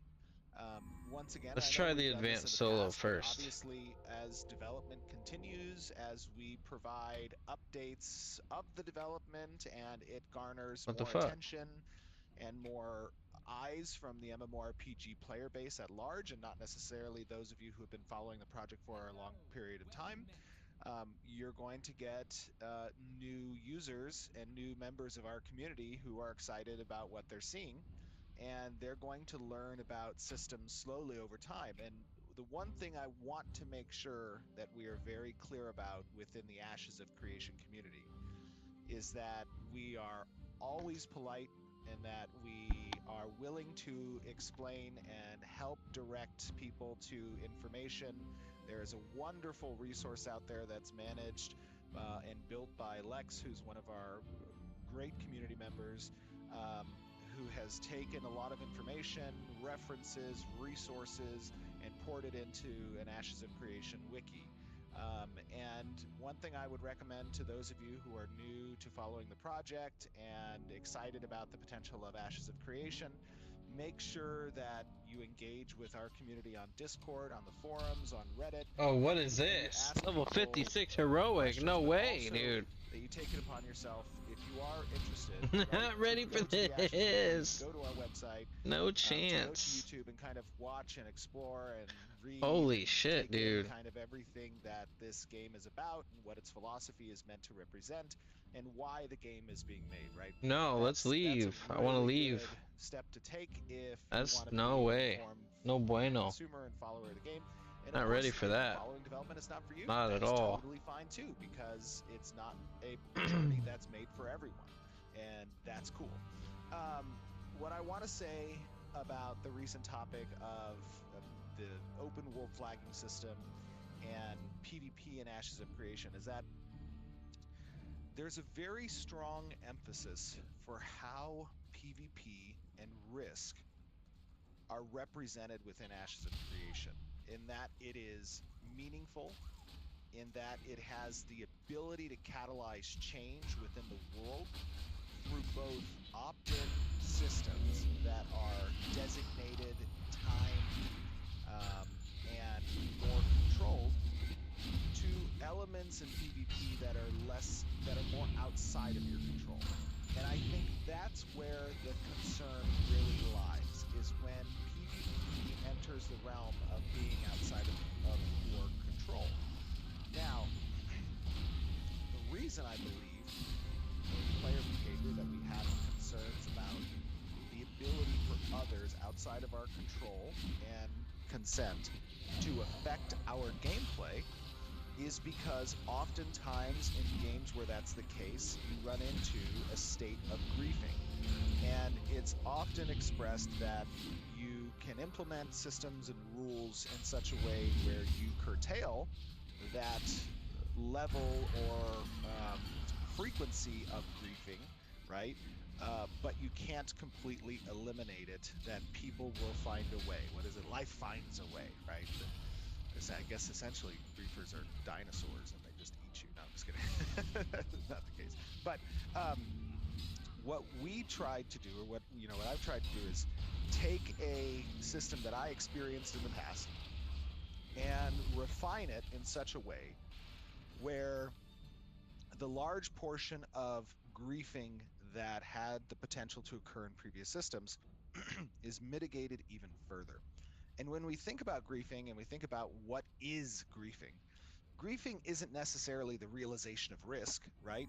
Risk is a healthy thing. Risk makes us value reward. Without risk, we would not pursue certain achievements because anybody could achieve them. Risk makes us have a sense of thrill or have some sense of anxiety. Right? And those are all emotional responses that get elicited when risk is present.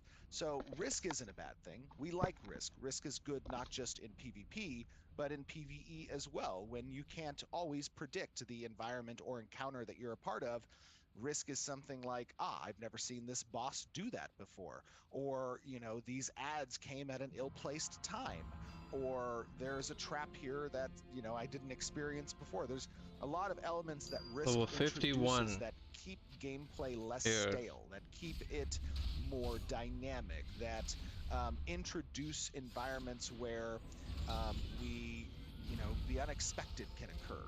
That is a good thing.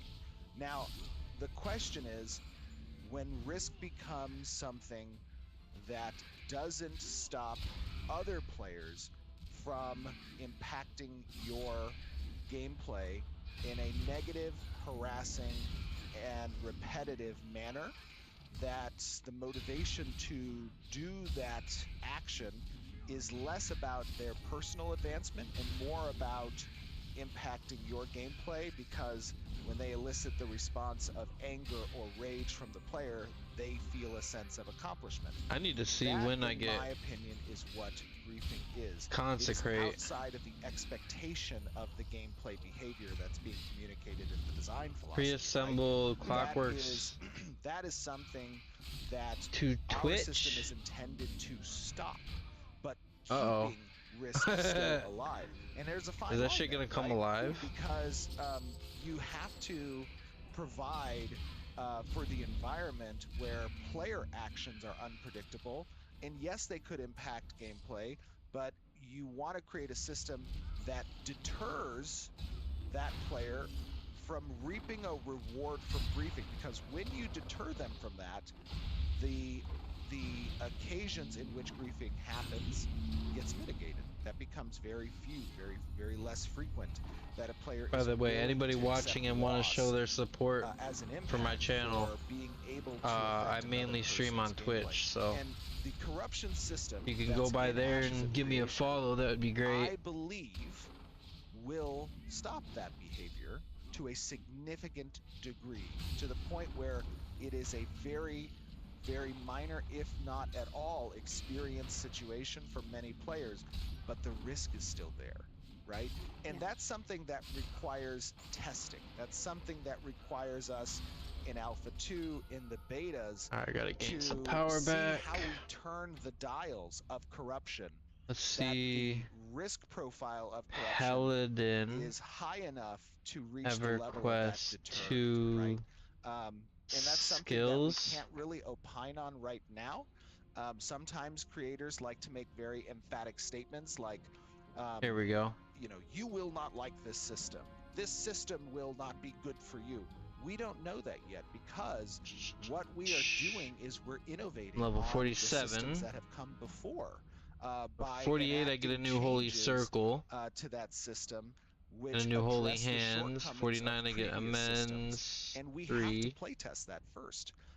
It is my expectation 50, I get decree. that the system will perform very well in keeping Deals risk instant alive, divine damage and interrupts the target and surrounding encounter members. Ability for players to grief, because we all agree that griefing isn't good. Griefing's not. So fun. when do That's I not get the intent of game consecrate? design.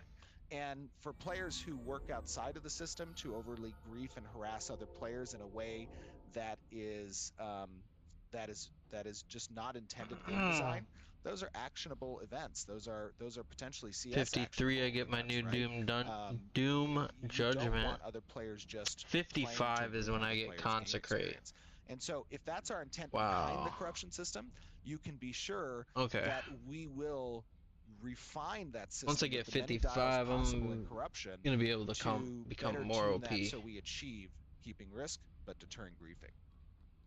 And so that was a long That was a long. See, these are heroics. Oh my god, man. But at least you guys have context to. I don't know how well this is gonna go, but about to find griefing. out. So let's now drag that into when and how will players encounter PvP? Because I think that's been a contentious thing that people. And we got another one coming in, and another one. Yeah, absolutely. Yeah, this ain't gonna turn out really well. The majority of PvP that players will encounter, the vast majority, will be through consensual systems, meaning opt-in systems like sieges, like caravans, like Oh my wars, god, and another one. You know, these, or going out into the open sea. These are conscious decisions that players will make, knowing the risk potential, the risk profile, assessing that, and they will opt into those things. But as we discussed with the open world flagging system, there is a possibility that players will contest dungeons or contest raids that you and your friends might be a part of. And that's a decision point to a degree as well, because as I said, most players won't go red. The vast majority of players will not go red given the risk, and not just risk, but you know, what is risk, right? Risk is the potential of failure, potential Oh loss. yeah, I actually did There's it, yo. many scales of failure. But going red or gaining corruption not only has risk associated, it also has a cost. And that cost is a defined cost. There's a known value to that cost. You raise your cumulative PK score, which increases the future corruption that you might gain, which dampens skill efficacy in combat when you are corrupt. You gain 4 times the death penalties when dying as red. You can't trade your gear or interact with vendors and NPCs or store gear inside of a storage chest while you're red. So it mitigates the potential you have to. So how long does it take you to get out of red? Rid of that corruption. That's the question. In addition, you have now the potential to drop equipped items and gears if you are corrupt. So it's almost certainly a negative return on the investment of going corrupt, and as a result, very many players will not engage with the system. But again, it's a fine line between keeping risk there while deterring griefing. And you covered a bit of this just now, but one of the things that has come up in the discussion about this topic is other games have flagging and corruption systems, but they still have issues with users griefing each other. How is our flagging system and corruption system going to deter that? Well, in a majority of cases, the experiences that I've had where the corruption system doesn't accurately address the potential for griefing is when the system has essentially failure points where the corrupt players can create a PK alt, right? That has the ability to be logged in or logged out at a location where you're protecting, let's say, the hunting ground, and you have the ability to support the PK alt through healing, and you might not flag by doing so. The alt has the same level of damage output and has no risk of loss there. We address that by having the skill dampening so that that PK alt is ineffective in PvP and doesn't have the ability to kill. So then what's the point of having the PvP there so that you're a valid target if doing that PvP red targets will have to continue to accrue that negative isn't adding any value to the game? If they wish to defend themselves, there's a logout timer. What kind of reward do those corrupted players gain by doing what they do? What's the point of even having that system there? The potential to drop your armor and gear, as we discussed. There's 4 times the death penalties that are accrued through negative experience that's gained, which means that even in the negative experience, it also applies potential skill dampeners and keeps them from accruing normal experience as well. There is an added, I mean, these are all things that I've changed in the system that help to safeguard some of those loopholes. Now, of course, as we said, we can't and we don't want to 100% remove the ability for that risk to be alive, for that risk to be realized. But what we do want to do is make sure that those occasions are few and infrequent and are not the majority of a player experience, let's say, in the open world. And we do so by incorporating all of those risks and costs into a decision to gain corruption and PK another player in the open world. It's just not going to be done often. And that is my expectation and opinion. It's also the goal of the system, is that griefing is not a viable option or playstyle. And as a result of that desire for the system, we will fine-tune it in such a way through testing that that outcome is achieved. And that is the intent and purpose of the design. All right, and then the next part of this is, obviously there are situations where we as developers cannot always make, you know, those changes, or we might not foresee something that players might do to one another. How will we handle targeted harassment that happens in PvP? For instance, like maybe there's a streamer and now they're just being farmed, right? Or whatever that might be. There's many examples of that. What was the question there? I'm sorry. How will we handle targeted harassment that happens? Oh, I see. Targeted harassment. Again, as I said previously, when a player takes their play experience to the point of harassing another player and doing so on a repetitive basis in order to diminish their play experience, and that is done, it is a breach of what our code of conduct is expected in the game, and it is a ticketable offense, right? If you are following around a streamer or you're following around a player, look at this. and your intent is to keep them from playing the game or to force them to quit, that is a dirty player mindset. It's a bad player mindset. It's a griefer's mindset. Toxic. It's not something that's desired in the ecosphere, in the community of Ashes of Creation.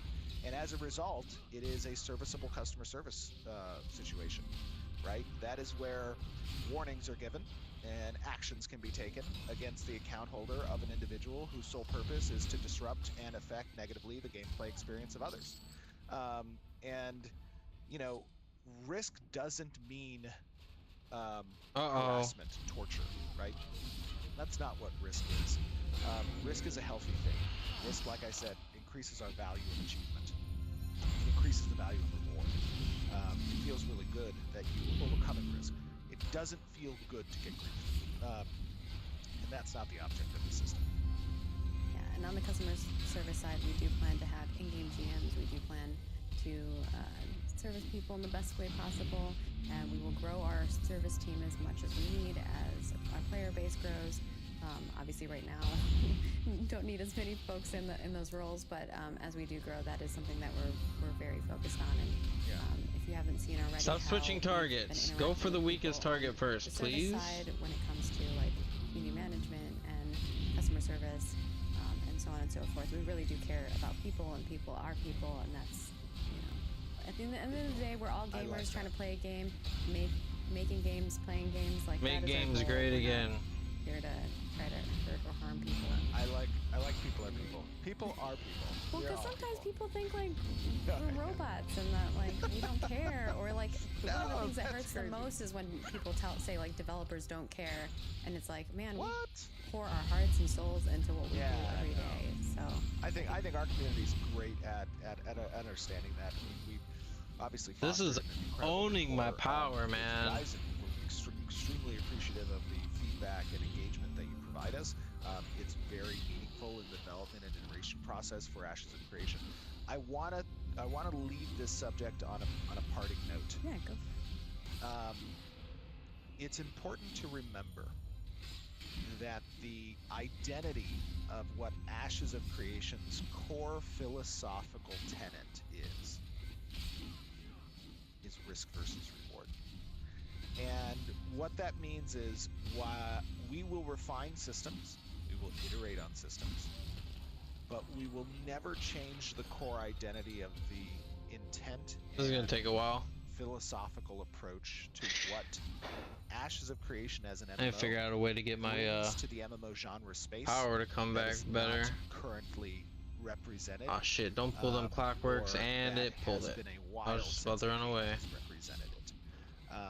And while the discussion is healthy, and we want to make sure that we are relaying accurate and informed opinions to the broader community who might be less involved in following Ashes of Creation, we don't want to make assumptions. We don't want to relay information that's not accurate. We don't want to relay that intent that's not accurate. What we want to do is express that Ashes of Creation is endeavoring to build a risk versus reward centric PvX style game. And yeah, I'm gonna die here because Nevis is out of power now. He ain't gonna be able to heal me. Fuck. And if I run off that way, I'm fucked. Test. Hey. Will ensure that we yeah, I'm reach screwed. The goals of the intent of these systems, but that core philosophy will stay the same. And with that, I think we might have some videos to show. Yeah, let's move on. Some to videos. Our let's go. gathering update. Yay! Oh wait, we already went through this one. Almost. Let's kind of preface this video. We have a couple videos, so do you want to do? Let's do the first one first. So like, if you want to. Yeah. So first thing you're going to be seeing right now on screen is the last time you saw a gathering update was last year after Alpha 1 or during I don't know Alpha 1, how I'm surviving, so but I am. August, Bug it. September timeframe. And in that time, there has been some changes with regards to the intent and purpose of the gathering and harvesting systems. Stop switching targets, dude. This is the biggest thing you will notice in this upcoming video that we're going to show you with that update is the visuals of harvesting, of gathering. Looks like I'm gonna survive. In games that I've played, when you chop a tree down, you know, that tree falls and its branches go through the ground and then it disappears, or you mine a rock and the rock kind of disappears, and you know, you do these different things, and visually it's kind of been lackluster, but it's a tried, tested, true kind of, people probably don't pay too much attention to it. What we're creating with Ashes of Creation is very much, you guys know this, a passion project. It is a painting to lovers of the MMO genre, and as a result, we are going a little bit extra in the visuals. For those that are interested, I will be giving away a Chrono December 1st. It's all to the point of creating a very immersive environment.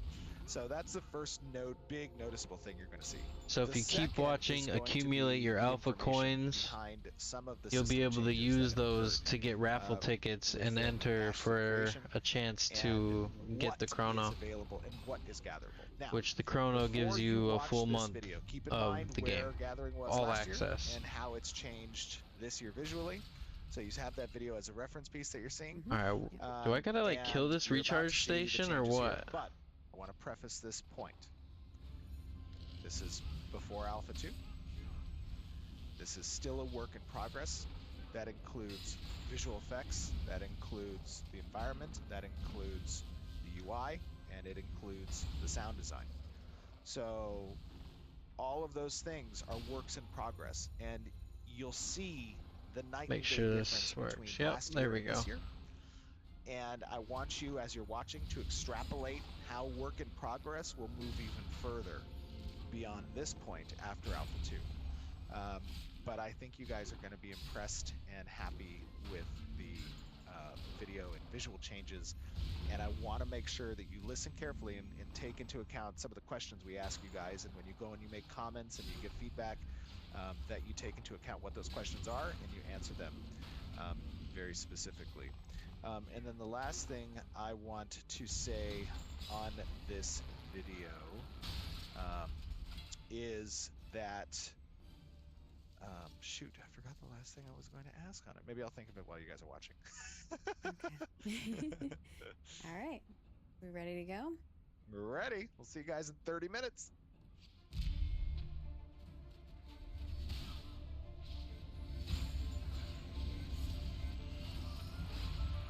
Oh yeah, this shit's starting to respawn already, dude. Like, I don't know, dude. I might be too low a level for this stuff.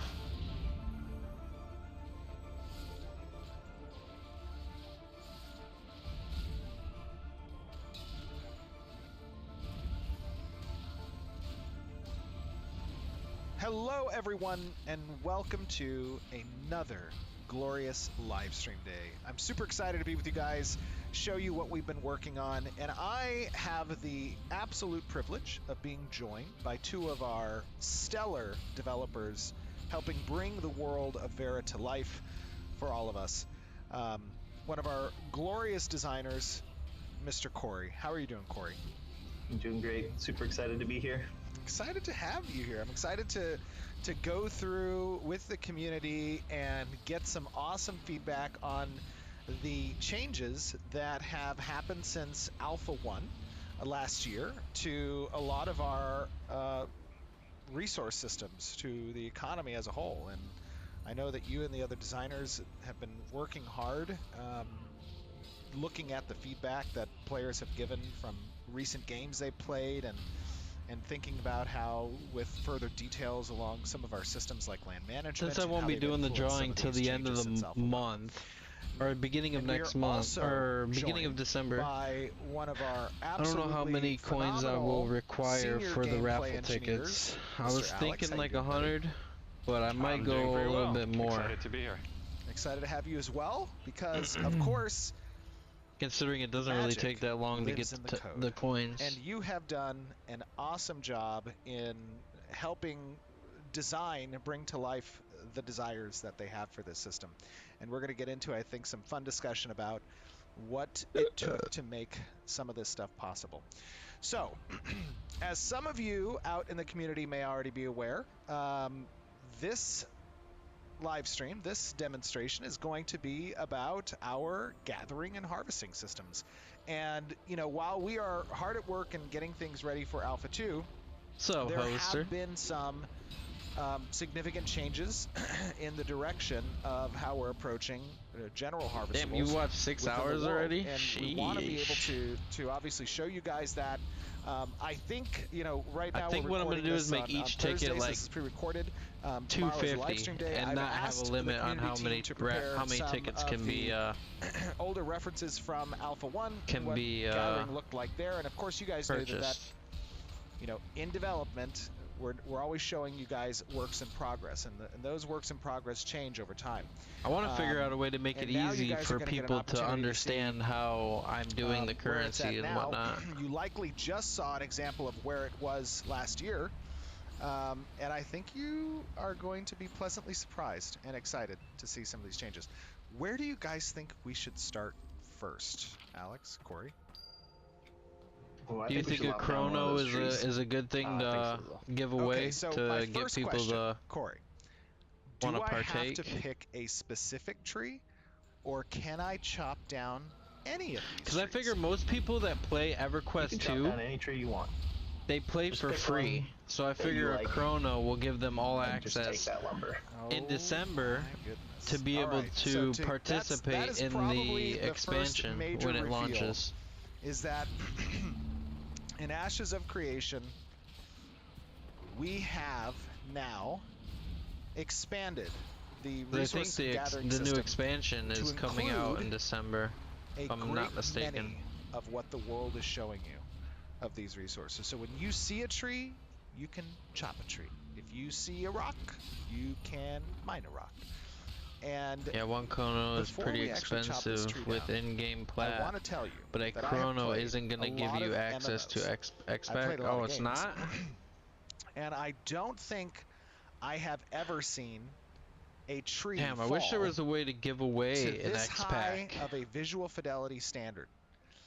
Before. Is there a way to purchase xpac for somebody and give it to them? Let me just chop this down and then we can Would that be like a better giveaway reward? Chop this one down. How's the angle? You can buy as a gift? Really? From this angle? Okay, all right, let's just chop it. So do you think people would be more interested in an xpac or a chrono? Oh, I know. And the sound. Get ready. It's happening.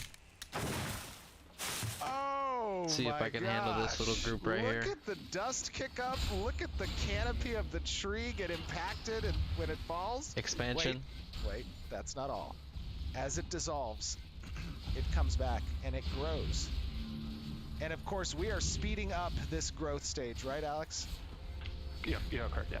So we're speeding this up now to give you guys an idea. Does anybody know exactly what day the expansion is launching? And Alex, talk to me a little bit about what it took to get that physics-based collision actually working like that, because that was impressive. Fair enough. Well, let me just begin with the amount of feasibility reviews we had to go through in order to achieve this. I remember when I first talked to you about having the canopy get rigged and actually have that physics component. I think your eyes grew like 50% wider. I think that's what I might do then. The giveaway might be for the expansion. It's very hard to tame, especially in MMOs. Yeah, absolutely. So because I think that'll also give with it to make that a month of all access, right? That canopy fold like that. Well, yeah. Basically, what happens is when you chop down a tree, we swap out the static mesh that you see in front of you to a skeletal mesh, which then we simulate physics and apply force where did all these come to from? the direction we want the tree to fall. Not good. And when the tree falls Not down, good at we all. have colliders on Oh my God. tree branches that impact the ground. Don't pull and it as yet, impacts don't the pull ground, it. It also impacts the stem of the tree and making this effect that you just saw. I mean, it looks great. Honestly, I mean, have you guys ever played an MMO with that type of tree visual falling? I don't, no, not really. Definitely not. Usually it's just mostly animations, or it just converts straight into lumber and then it just, you know, just drops. Yeah, what I'm accustomed to is like just watching the branches kind of, you know, intersect through the ground, you know, after it falls, and then it just disappears. But of course, as you guys know, you know, in building Ashes, we're really aiming for a very high visual fidelity bar. And I think this type of system really complements that goal. It's incredibly immersive, and it feels good. Now, of course, this stuff is all a work in progress still, right? This is, this is gonna land. Let's see that physics. Okay, that's not bad. That's pretty good. This is where I was telling you about taming the physics. Yeah, exactly. Oh, that felt pretty good. Now, of course, you know, there's a lot that goes into making a world that's filled with this amount of resources that can be gathered. Corey, talk to me a little bit about what this change in really widening up the amount of resources and changing those classifications to general resources that are harvestable. What does that look like from an economy design perspective? Well, I mean, it allows us to leverage some of our other systems. Like one of our previous live streams was about seasons, right? And you know, the changes that could come from seasons. Yes. What could be growing, what could be dropping in this season versus another one, right? So the change to have everything that you see gatherable kind of allows us to attach the changes that you see during the seasons to all the gatherables that you see. So the information that you learn from season to season and about each gatherable will be valuable to you as a gatherer. Right. And yeah, absolutely. And then the other thing is, you know, when we talk about, like, for example, looking at this rock here, I don't know what that rock is before I actually complete the harvest. But after I complete the harvest, I see that I collected basalt in the bottom right-hand corner. Talk to me a little bit about kind of that decision and what that means. Yeah, totally. So you know, there's a bunch of different things in Ashes that will be gatherable, right? We have plants and trees and rocks and fish and that animals and creatures that can be tamed, right? And you know, we're thinking to reach the visual fidelity bar and to have things a little bit more rooted in what we know, is that it wouldn't really make sense for you to just see gold all over the world the same way that you would, like, you know, plants and trees. So we wanted to get feedback on what players think about you know, some of the different gatherable types having kind of different things that you would have to know and expect from them. So rocks are a good example of this, where, you know, you can see a rock, but until you crack that thing open, you don't know if it's full of stone, crystals, rubies, gold. So we wanted to try that out with some of our gatherables to have players have to open this thing up. And that's not to say that players won't stumble on a nice lode or vein or geode of gold. But most of the stuff that they would find in the world, unless they look hard enough, would require them to crack that stone open. Right.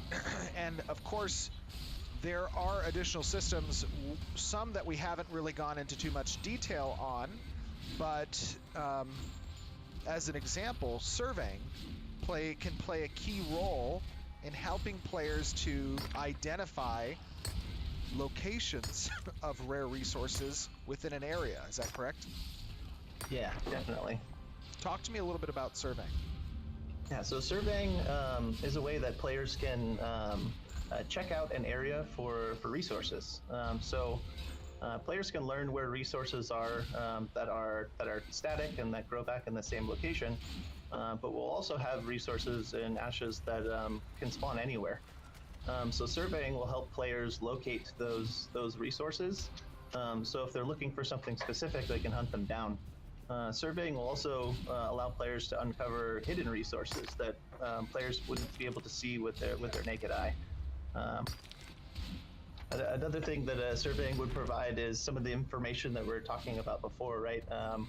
Like for instance, if you survey and inside of your survey area, there's plants. You might learn when that plant, what season that plant likes to grow in. You might learn whether it likes to be watered during the winter versus how it likes to be watered in the summer. You might learn. I see that the interior of this rock now has ore in it. Yeah, see, you found one with some iron. So not all those rocks are just slabs of basalt. You might find some iron, maybe some gold, maybe some copper. We'll see. Oh, that is super cool. This one was also iron. Very nice. All right.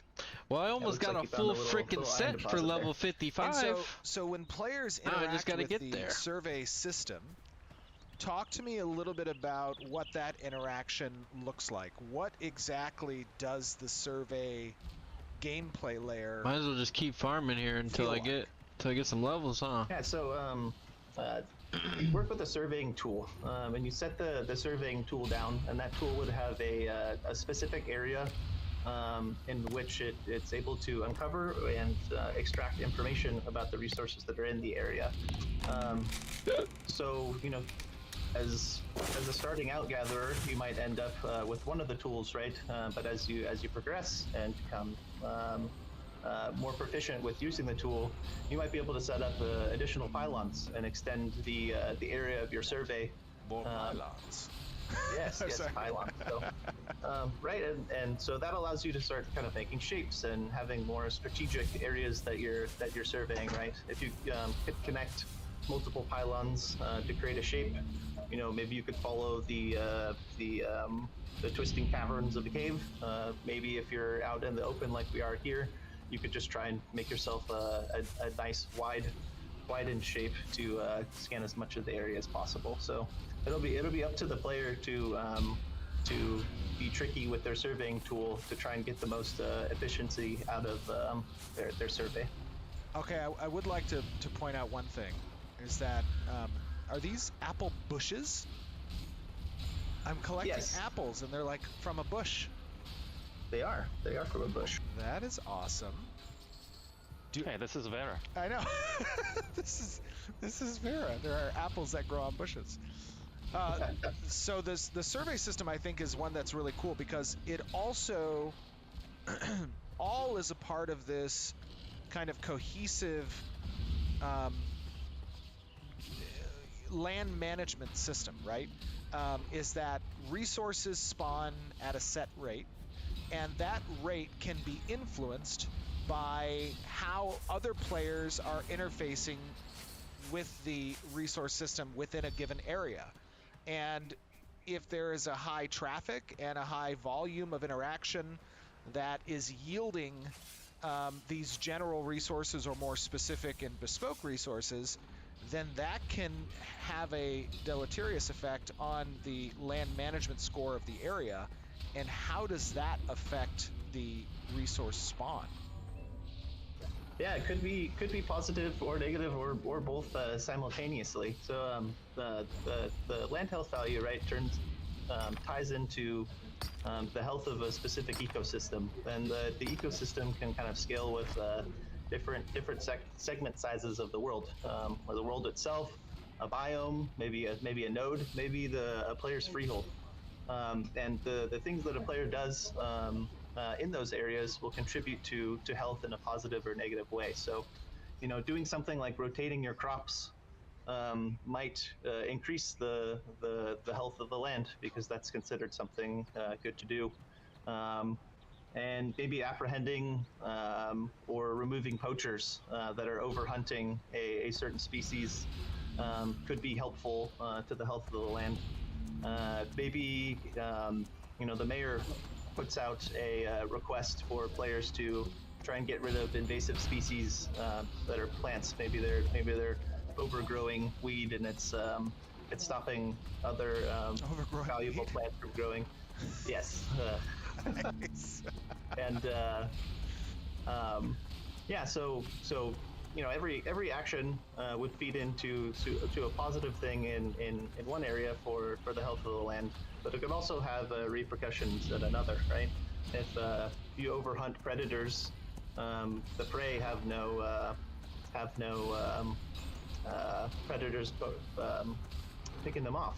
So the spawn rates of those those rabbits that the wolves usually take care of could go up. And maybe if you overhunt the rabbits, the wolves want to find another place to go. So the ecosystem health and land health system allows us to really root players into the world and learn about their surroundings, learn about what repercussions their actions have, and work together to work within and manipulate that system. Right, are you telling me if my land management is poor and I cut down all the trees, my land will just be barren for like long periods of time? Ooh. Yeah, it could definitely extend the amount of time that it would take for what you want to grow back. Oh, that's cool. That is pretty cool.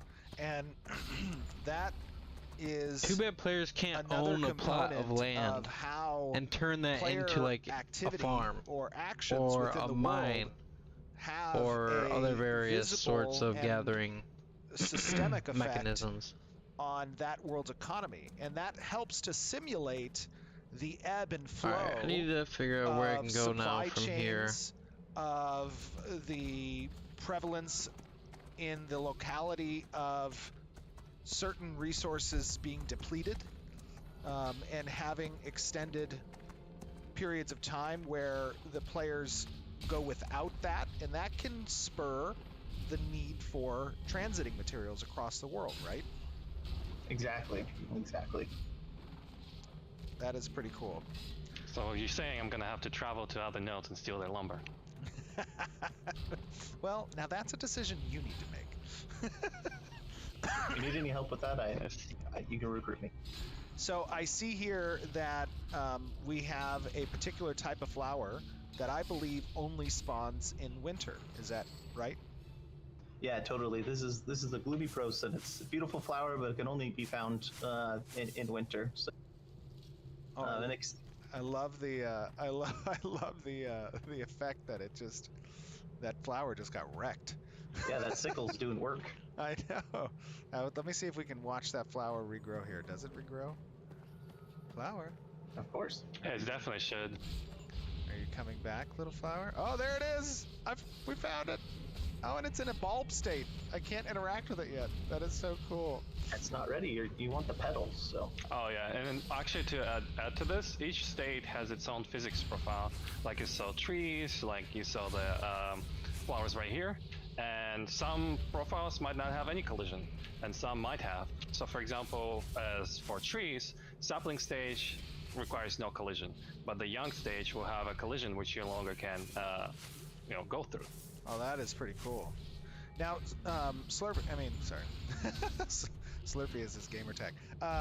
Alex, talk to me a little bit about what you had to do to kind of make all of this performant, right? When you're creating an environment with so many of these terrain actors, these foliage actors being interactable, that can have some potential performance issues. How did you go about addressing that? Yeah, you're correct. This is a very difficult task, and luckily for us, Unreal 4 and Unreal 5 provide tools for environment artists called Foliage tool, where you can just paint like trees, paint flowers, paint rocks, like everything you see, and it's very, very performant because artists paint thousands of them, right? And to make the world very immersive, to make world believable. So what we've done is we basically used the same system and introduced a few states. And the main point of that was to make it as seamless as possible for environment art to place those assets in the world, and design being able to modify those data points to make it transitions between states. That's pretty cool. And, you know, obviously when you have potentially hundreds of different players that might be within close proximity as you, and they're all in this environment interacting with those different elements of the terrain, those different resources and gatherables, this is a nice way for us to ensure that performance is still good. Correct. I think the biggest thing would be here also networking, is being able to have as less data as possible to send to the clients, so it's more performant on the server. That's cool. One other thing I want to talk about is you will see here, and I want to show you guys this, that when you chop down this tree, previously you had seen it kick up dust that was relevant for the season and the area, and now what happens when we chop this tree down in winter? Let us see. I hope it doesn't hit the deer. Oh, that would be unfortunate. I also hope it doesn't hit. Okay, we're good. We're good. You're good, deer. Don't you worry. It kicks up snow. What is that? Is that a sandal? Is that a sandal scarecrow? Looks like it. Oh, it's a sandal scarecrow. Oh, and we're in the face. I think there was a collision of a skeleton mesh that you were encountering. That was cool. This is awesome. Oh, I love that. That is so cool. Little sandal scarecrow. Oh, and it's growing back. Yeah, that is super cool. So there are really two main points of player feedback from this demonstration that I want you guys in the community to think about when you are talking about what you saw today. The first one is, how do you guys feel about the change that is incorporating a much higher amount of gatherables in the environment, right? Now, obviously, like I said, these are general resources that are primarily geared towards construction and development of nodes, the transit of materials across the world through caravans, repairs, and then they are general resources that are used in a much more foundational way of creating higher tier mats that then get used in recipes as well. But how do you guys feel about that broadening of the resources available out in the wild? And then the second thing that we want to get feedback on, what was the second thing we wanted to get feedback on? The visual fidelity that we're trying to reach. There we go. That worked. Oh, right. Yes, the visual fidelity. How do you guys feel if it gives me the multi-stream of these trees and the rocks that are, oh my gosh, this one is going to take a while. Get ready for it. It's a big tree. There we go. Timber!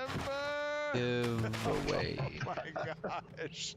Now, of course, there are some things that you guys are not seeing here because they're not yet implemented, but professions will, of course, introduce layers of accessibility based on the type of resource, the size of particular resources. Isn't that right, Corey? Yeah, definitely. Yeah, your progression within the profession will take account of what tools you can use. There might even be some level 52 to heroics. do some gathering with other players. Typically in other games that I played, you usually do the gathering alone. You're venturing around alone, and we wanted to take a look at maybe having a friend help you with a two-person saw on a larger tree.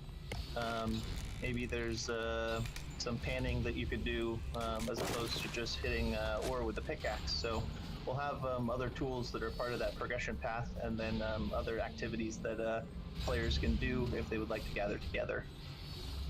That is pretty cool. And then On top of that, progression within your profession can also speed up the gathering times that you have. And another important note is that, like, as these resources reach different stages of their maturity and coming back, right? You see that plant kind of growing back. You could potentially access the resources at earlier stages as well by having high advancement. Oh my god. I killed it very last second. Holy shit, dude. Yeah, exactly. The speed, that was so close. The time at which you're able to access them, maybe the amount that the thing yields, will all kind of tie into your expertise at that individual gathering profession, and also the things that you're using to do the gathering. Oh, can I highlight one additional thing? Yeah. I love the new UI for interaction. Yeah, thank you so much to Kobe and Natalie and Jeff and all the UI team. And I would take this opportunity to thank engineering and art at Tech Art too. Like, you know, Steven had mentioned that we came with the crazy idea of reaching this visual fidelity bar, and being a gathering player myself, like I spend a whole lot of time exploring the world and doing gathering, and it means a whole lot to me that it looks good, that it feels good and roots me in the world, right? When players spend hundreds or thousands of hours exploring around, and you know, each time they interact with these things over and over again, they just, you know, disappear, or you know, the chat disappears after so long. I need to change it to where it stays up. It doesn't feel quite right. So the fact that everyone kind of rallied together to offer something like this, like, absolutely, but it just makes me super excited to play the game. I want to play the game. I know. We all want to play the game. Font settings, font size, chatter, hide common chat bots, hide commands starting with. There is one other source. One other thing I want to talk about. So how do I make this last? Always show messages. There we go. About the interaction of surveying with revealing resources within the world, and without that element, for example, what we showed you today with mining, you may not know what you're going to get until you complete that harvesting action. How are you guys feeling about that? We think that it creates an interesting dynamic between utilizing resources necessary to initiate that surveying sequence, exclamation, giveaway, what it represents for players as they choose to spend their time, and or that should always stay up there. The meaningful choice they might make in moving to a particular area, based on what resources are available in that location, and discovering that through the surveying system. That's another point of feedback that we want to collect from you guys. So with that being said, are there anything else that you guys want to chat about before we close off? I think we covered it all. Just thanks for including me in the chat. I appreciate it. Can't wait to hear everyone's feedback. Super excited. It's going to be a lot of fun. This was lots of fun. Thank you for inviting us. Absolutely. I think it's going to be a lot of fun to watch players interact with the new gathering systems, as people get to you know, see how surveying and land management accompany player actions within the world. So with that being said, guys, we did want to give you this update on where gathering has come to now, both from a visual bar as well as give a little bit of insight to the new systems like surveying and land management. Let's fix that. And we want you to chew on that. We want you to think about that. Give us your feedback, both in the YouTube video, on Twitch, on our forums, on Discord, all the places. We, of course, appreciate that, and it is a very important step in bringing you guys Alpha 2 and ultimately Ashes of Creation. So with that being said, thank you guys. Hope you enjoyed, and we will see you back on stream. Bye-bye. Bye.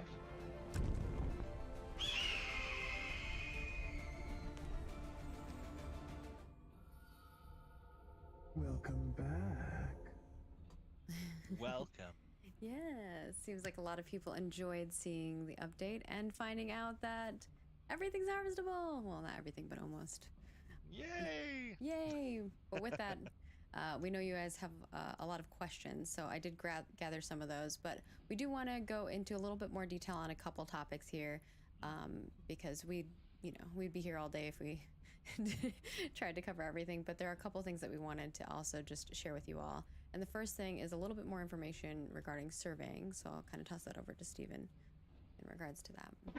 All right, there we go. Absolutely. That's better. for example, you guys saw when doing the mining that for the particular mining nodes that were present in the video, you really didn't get a sense for what was within the rocks until the mining was completed. And the purpose of that is to emphasize systems like surveying, right? Surveying is a component of of different professions, of different gathering professions, that require materials and tools to create in order to utilize the survey system. But when you deploy that survey, Alright, we about to level up. Type of survey gameplay layer based on, you know, what you're looking for.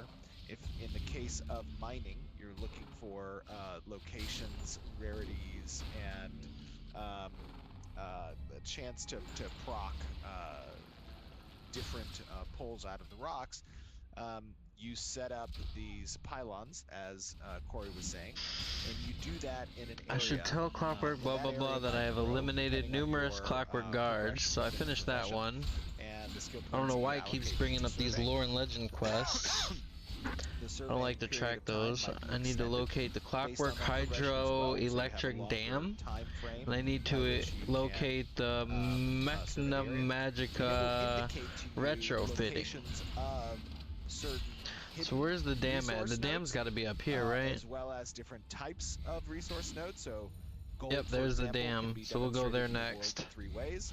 It can be demonstrated through those rocks you're seeing us mine. It can be demonstrated through a vein of it appearing within a cavern. Is that a good place for the chat window? Maybe I should move the chat window down here. River environments as well. So you might not see all of those. Yeah, that'll be better, I think. Unless you were to survey.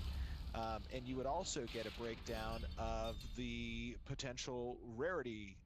Or maybe, oops, didn't mean to move that. And Fuck. what you can pull like pure gold when trying to mine a particular well, that rock. fucked up. Transform. That's associated with it. With the it has screen. A chance to proc. Maybe move this over to here. And surveying will help you identify the highest chance locations for those as well, so that you're able to achieve them faster than other players who might be looking for the same thing. Because nobody cares to read my that's chat an box. Of what surveying really represents in the gathering side of things. And then additionally, hide that behind there. Boom. That looks better. Profession level required to access certain tools or to harvest certain. All right, let's go to this dam. And it's also uncheck these. I don't want to track them. A certain level of progression within that profession in order to do those. I gotta go through here. Corey also talked a little bit about combo resource gathering. Am I missing something? I'm missing my familiar. One example of that might be depending on the size of the tree that you cut down. When that tree falls, that fallen tree would stay there. And what level are these things? And if you have a tool 53 person saw, okay, at least they're not heroics. Have another player begin so that's fine. Saw that tree with you to collect additional tree resources. And that would be something that you would require a friend who's available or someone who's nearby, and it would grant resource gatherable to both players in that situation. And depending on your performance as you interact with the game layer of that gathering action, you would require inputs from both players in synchronicity in the performance. All right, level 48. Let's go. As well from the harvesting event. And would they both be got a new heal? Parties or whoever's helping. What else did I get? That's it? Just a new heal? Both would be granted resources at the completion of the resource gather. Yes. That covers another topic, which was the grouping, group harvesting. And then we also had some resource expertise content that you wanted to cover as well. I'm so sorry. So last part one more time. Resource expertise. Resource expertise. Did I want to talk about that? I think we'll probably reserve that one actually for because I have. If you're in a party with other people, do your mercenaries stay? So. Do you want to add that with the ecosystem? Or does it depend on how many people are in the party? I know we have a big rollout for it, but I could touch a little bit on essentially what land management is. Land management is a way to take certain zones and radiuses within the world that are undergoing interaction from players who are gathering within that area. And depending on when they're gathering certain things, whether or not those things are mature or they're gathering them while they're still potentially young, that can impact the land management score of that zone. And when the land management score begins to dip and there's not reciprocal action that increases its value, it can cause a detrimental effect on respawn timers, on the random allocation of node spawns for resources within that area. It'll be less likely for rare spawns to occur. It'll take longer for them to mature. And it will potentially diminish the return rate. So I got the update for that. Gathering events on those resources as well. There's other effects that can occur. Now, this can be a counter push back against, or essentially a throttle and a counter push against how much players are taking from the environment and not giving back to it. It can also be an offensive action from potentially a neighboring node who maybe isn't at all out war with your location, with your node, but they want to impact your ability to progress or to level up your node faster than them perhaps. And so they send their citizens to your area to decrease the land health, and that's kind of an offensive action, right? Policies could potentially be enacted that might protect certain actions within resources, and we'll expand more on land Don't be attacking Nevis, man. Future articles. It's your problem. But know that that is a system that accompanies, again, representing a opposite reaction. So I basically have a full set of gear. Ooh, wait, I never equipped those? And eliciting that change. So I have a full set of gear for when I hit 55. And that was something that we thought except was for really a weapon. Cool. I think I still need a weapon. I believe and an armor. Jason worked on that system a lot. And with Alright, that, so then where's we the have a few questions here, which retrofitting? Is surveying only something for the gathering artisan class, or can everyone do it?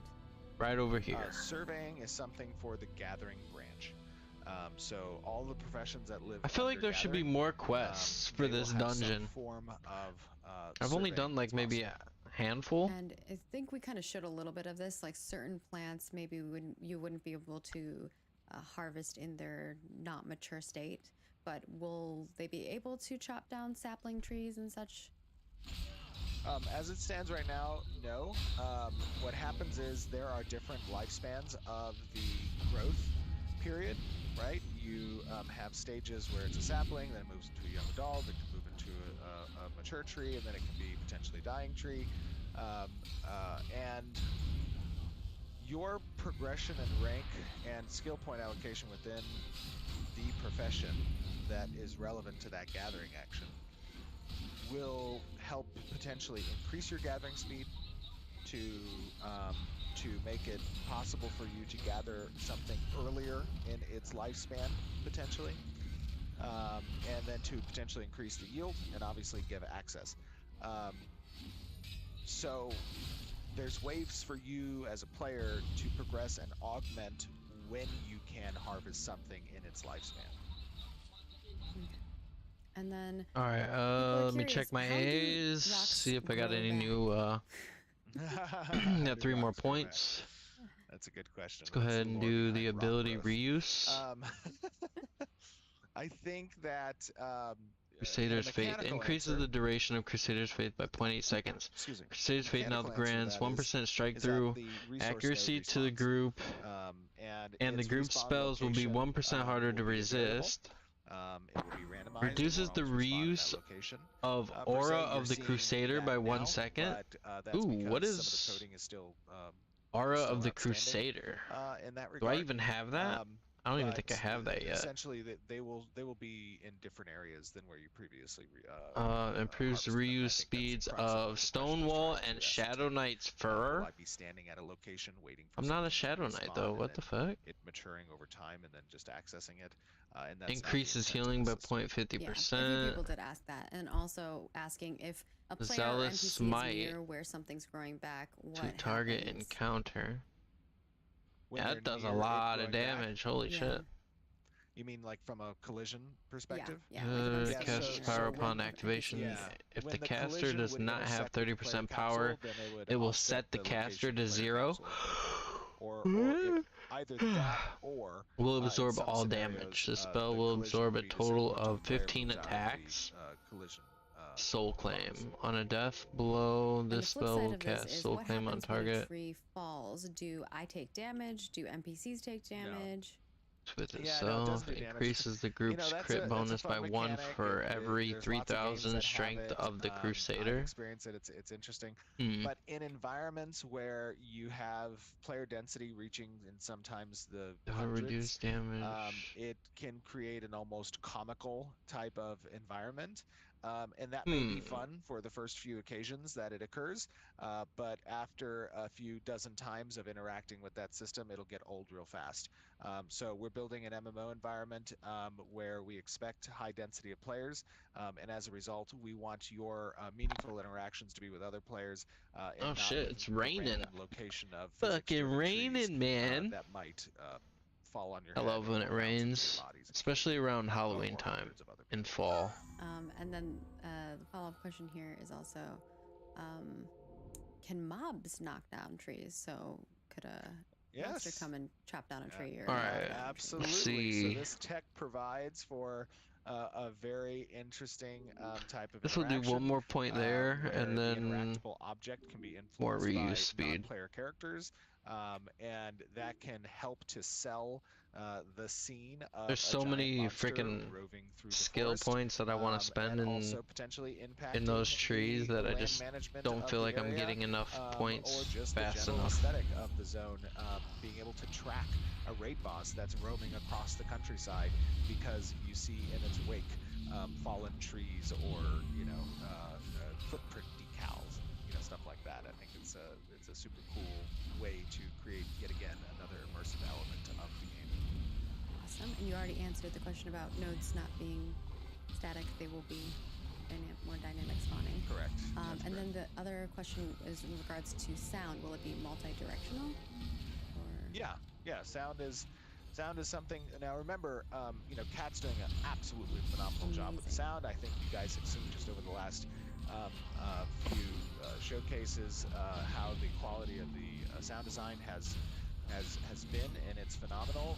But she is just getting started, and her team is just getting started. So when you look forward to the quality of the sound design in the game, how it attenuates based on obviously distance, how it has additive layers of echoes that can occur depending on What level are these things? Level 52 heroics, 3 up.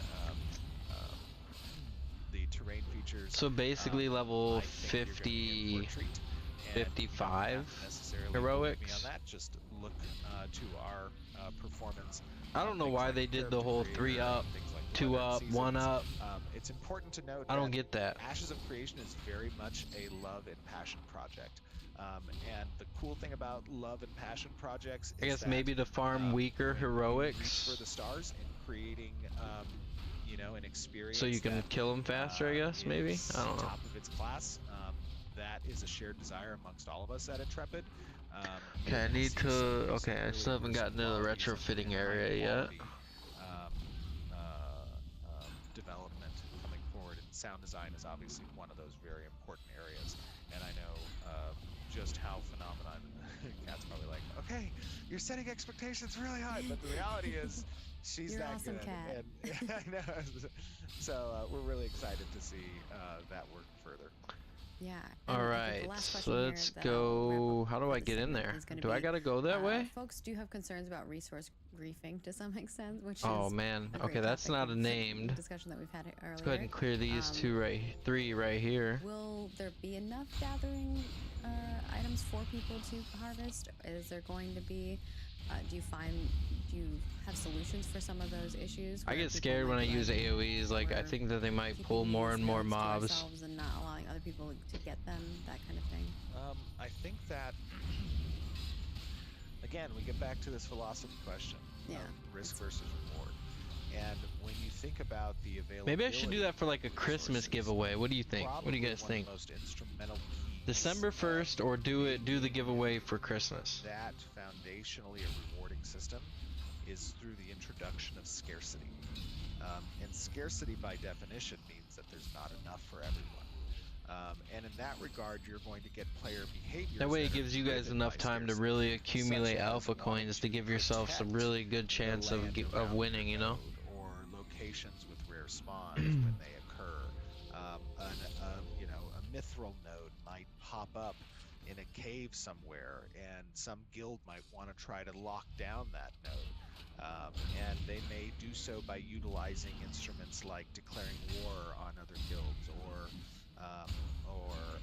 essentially trying to capitalize on that node before anybody else has the opportunity to do so. Again, to the point of open world PvP, it's extremely unlikely. In the goal of the system is to deter the potential for decaying.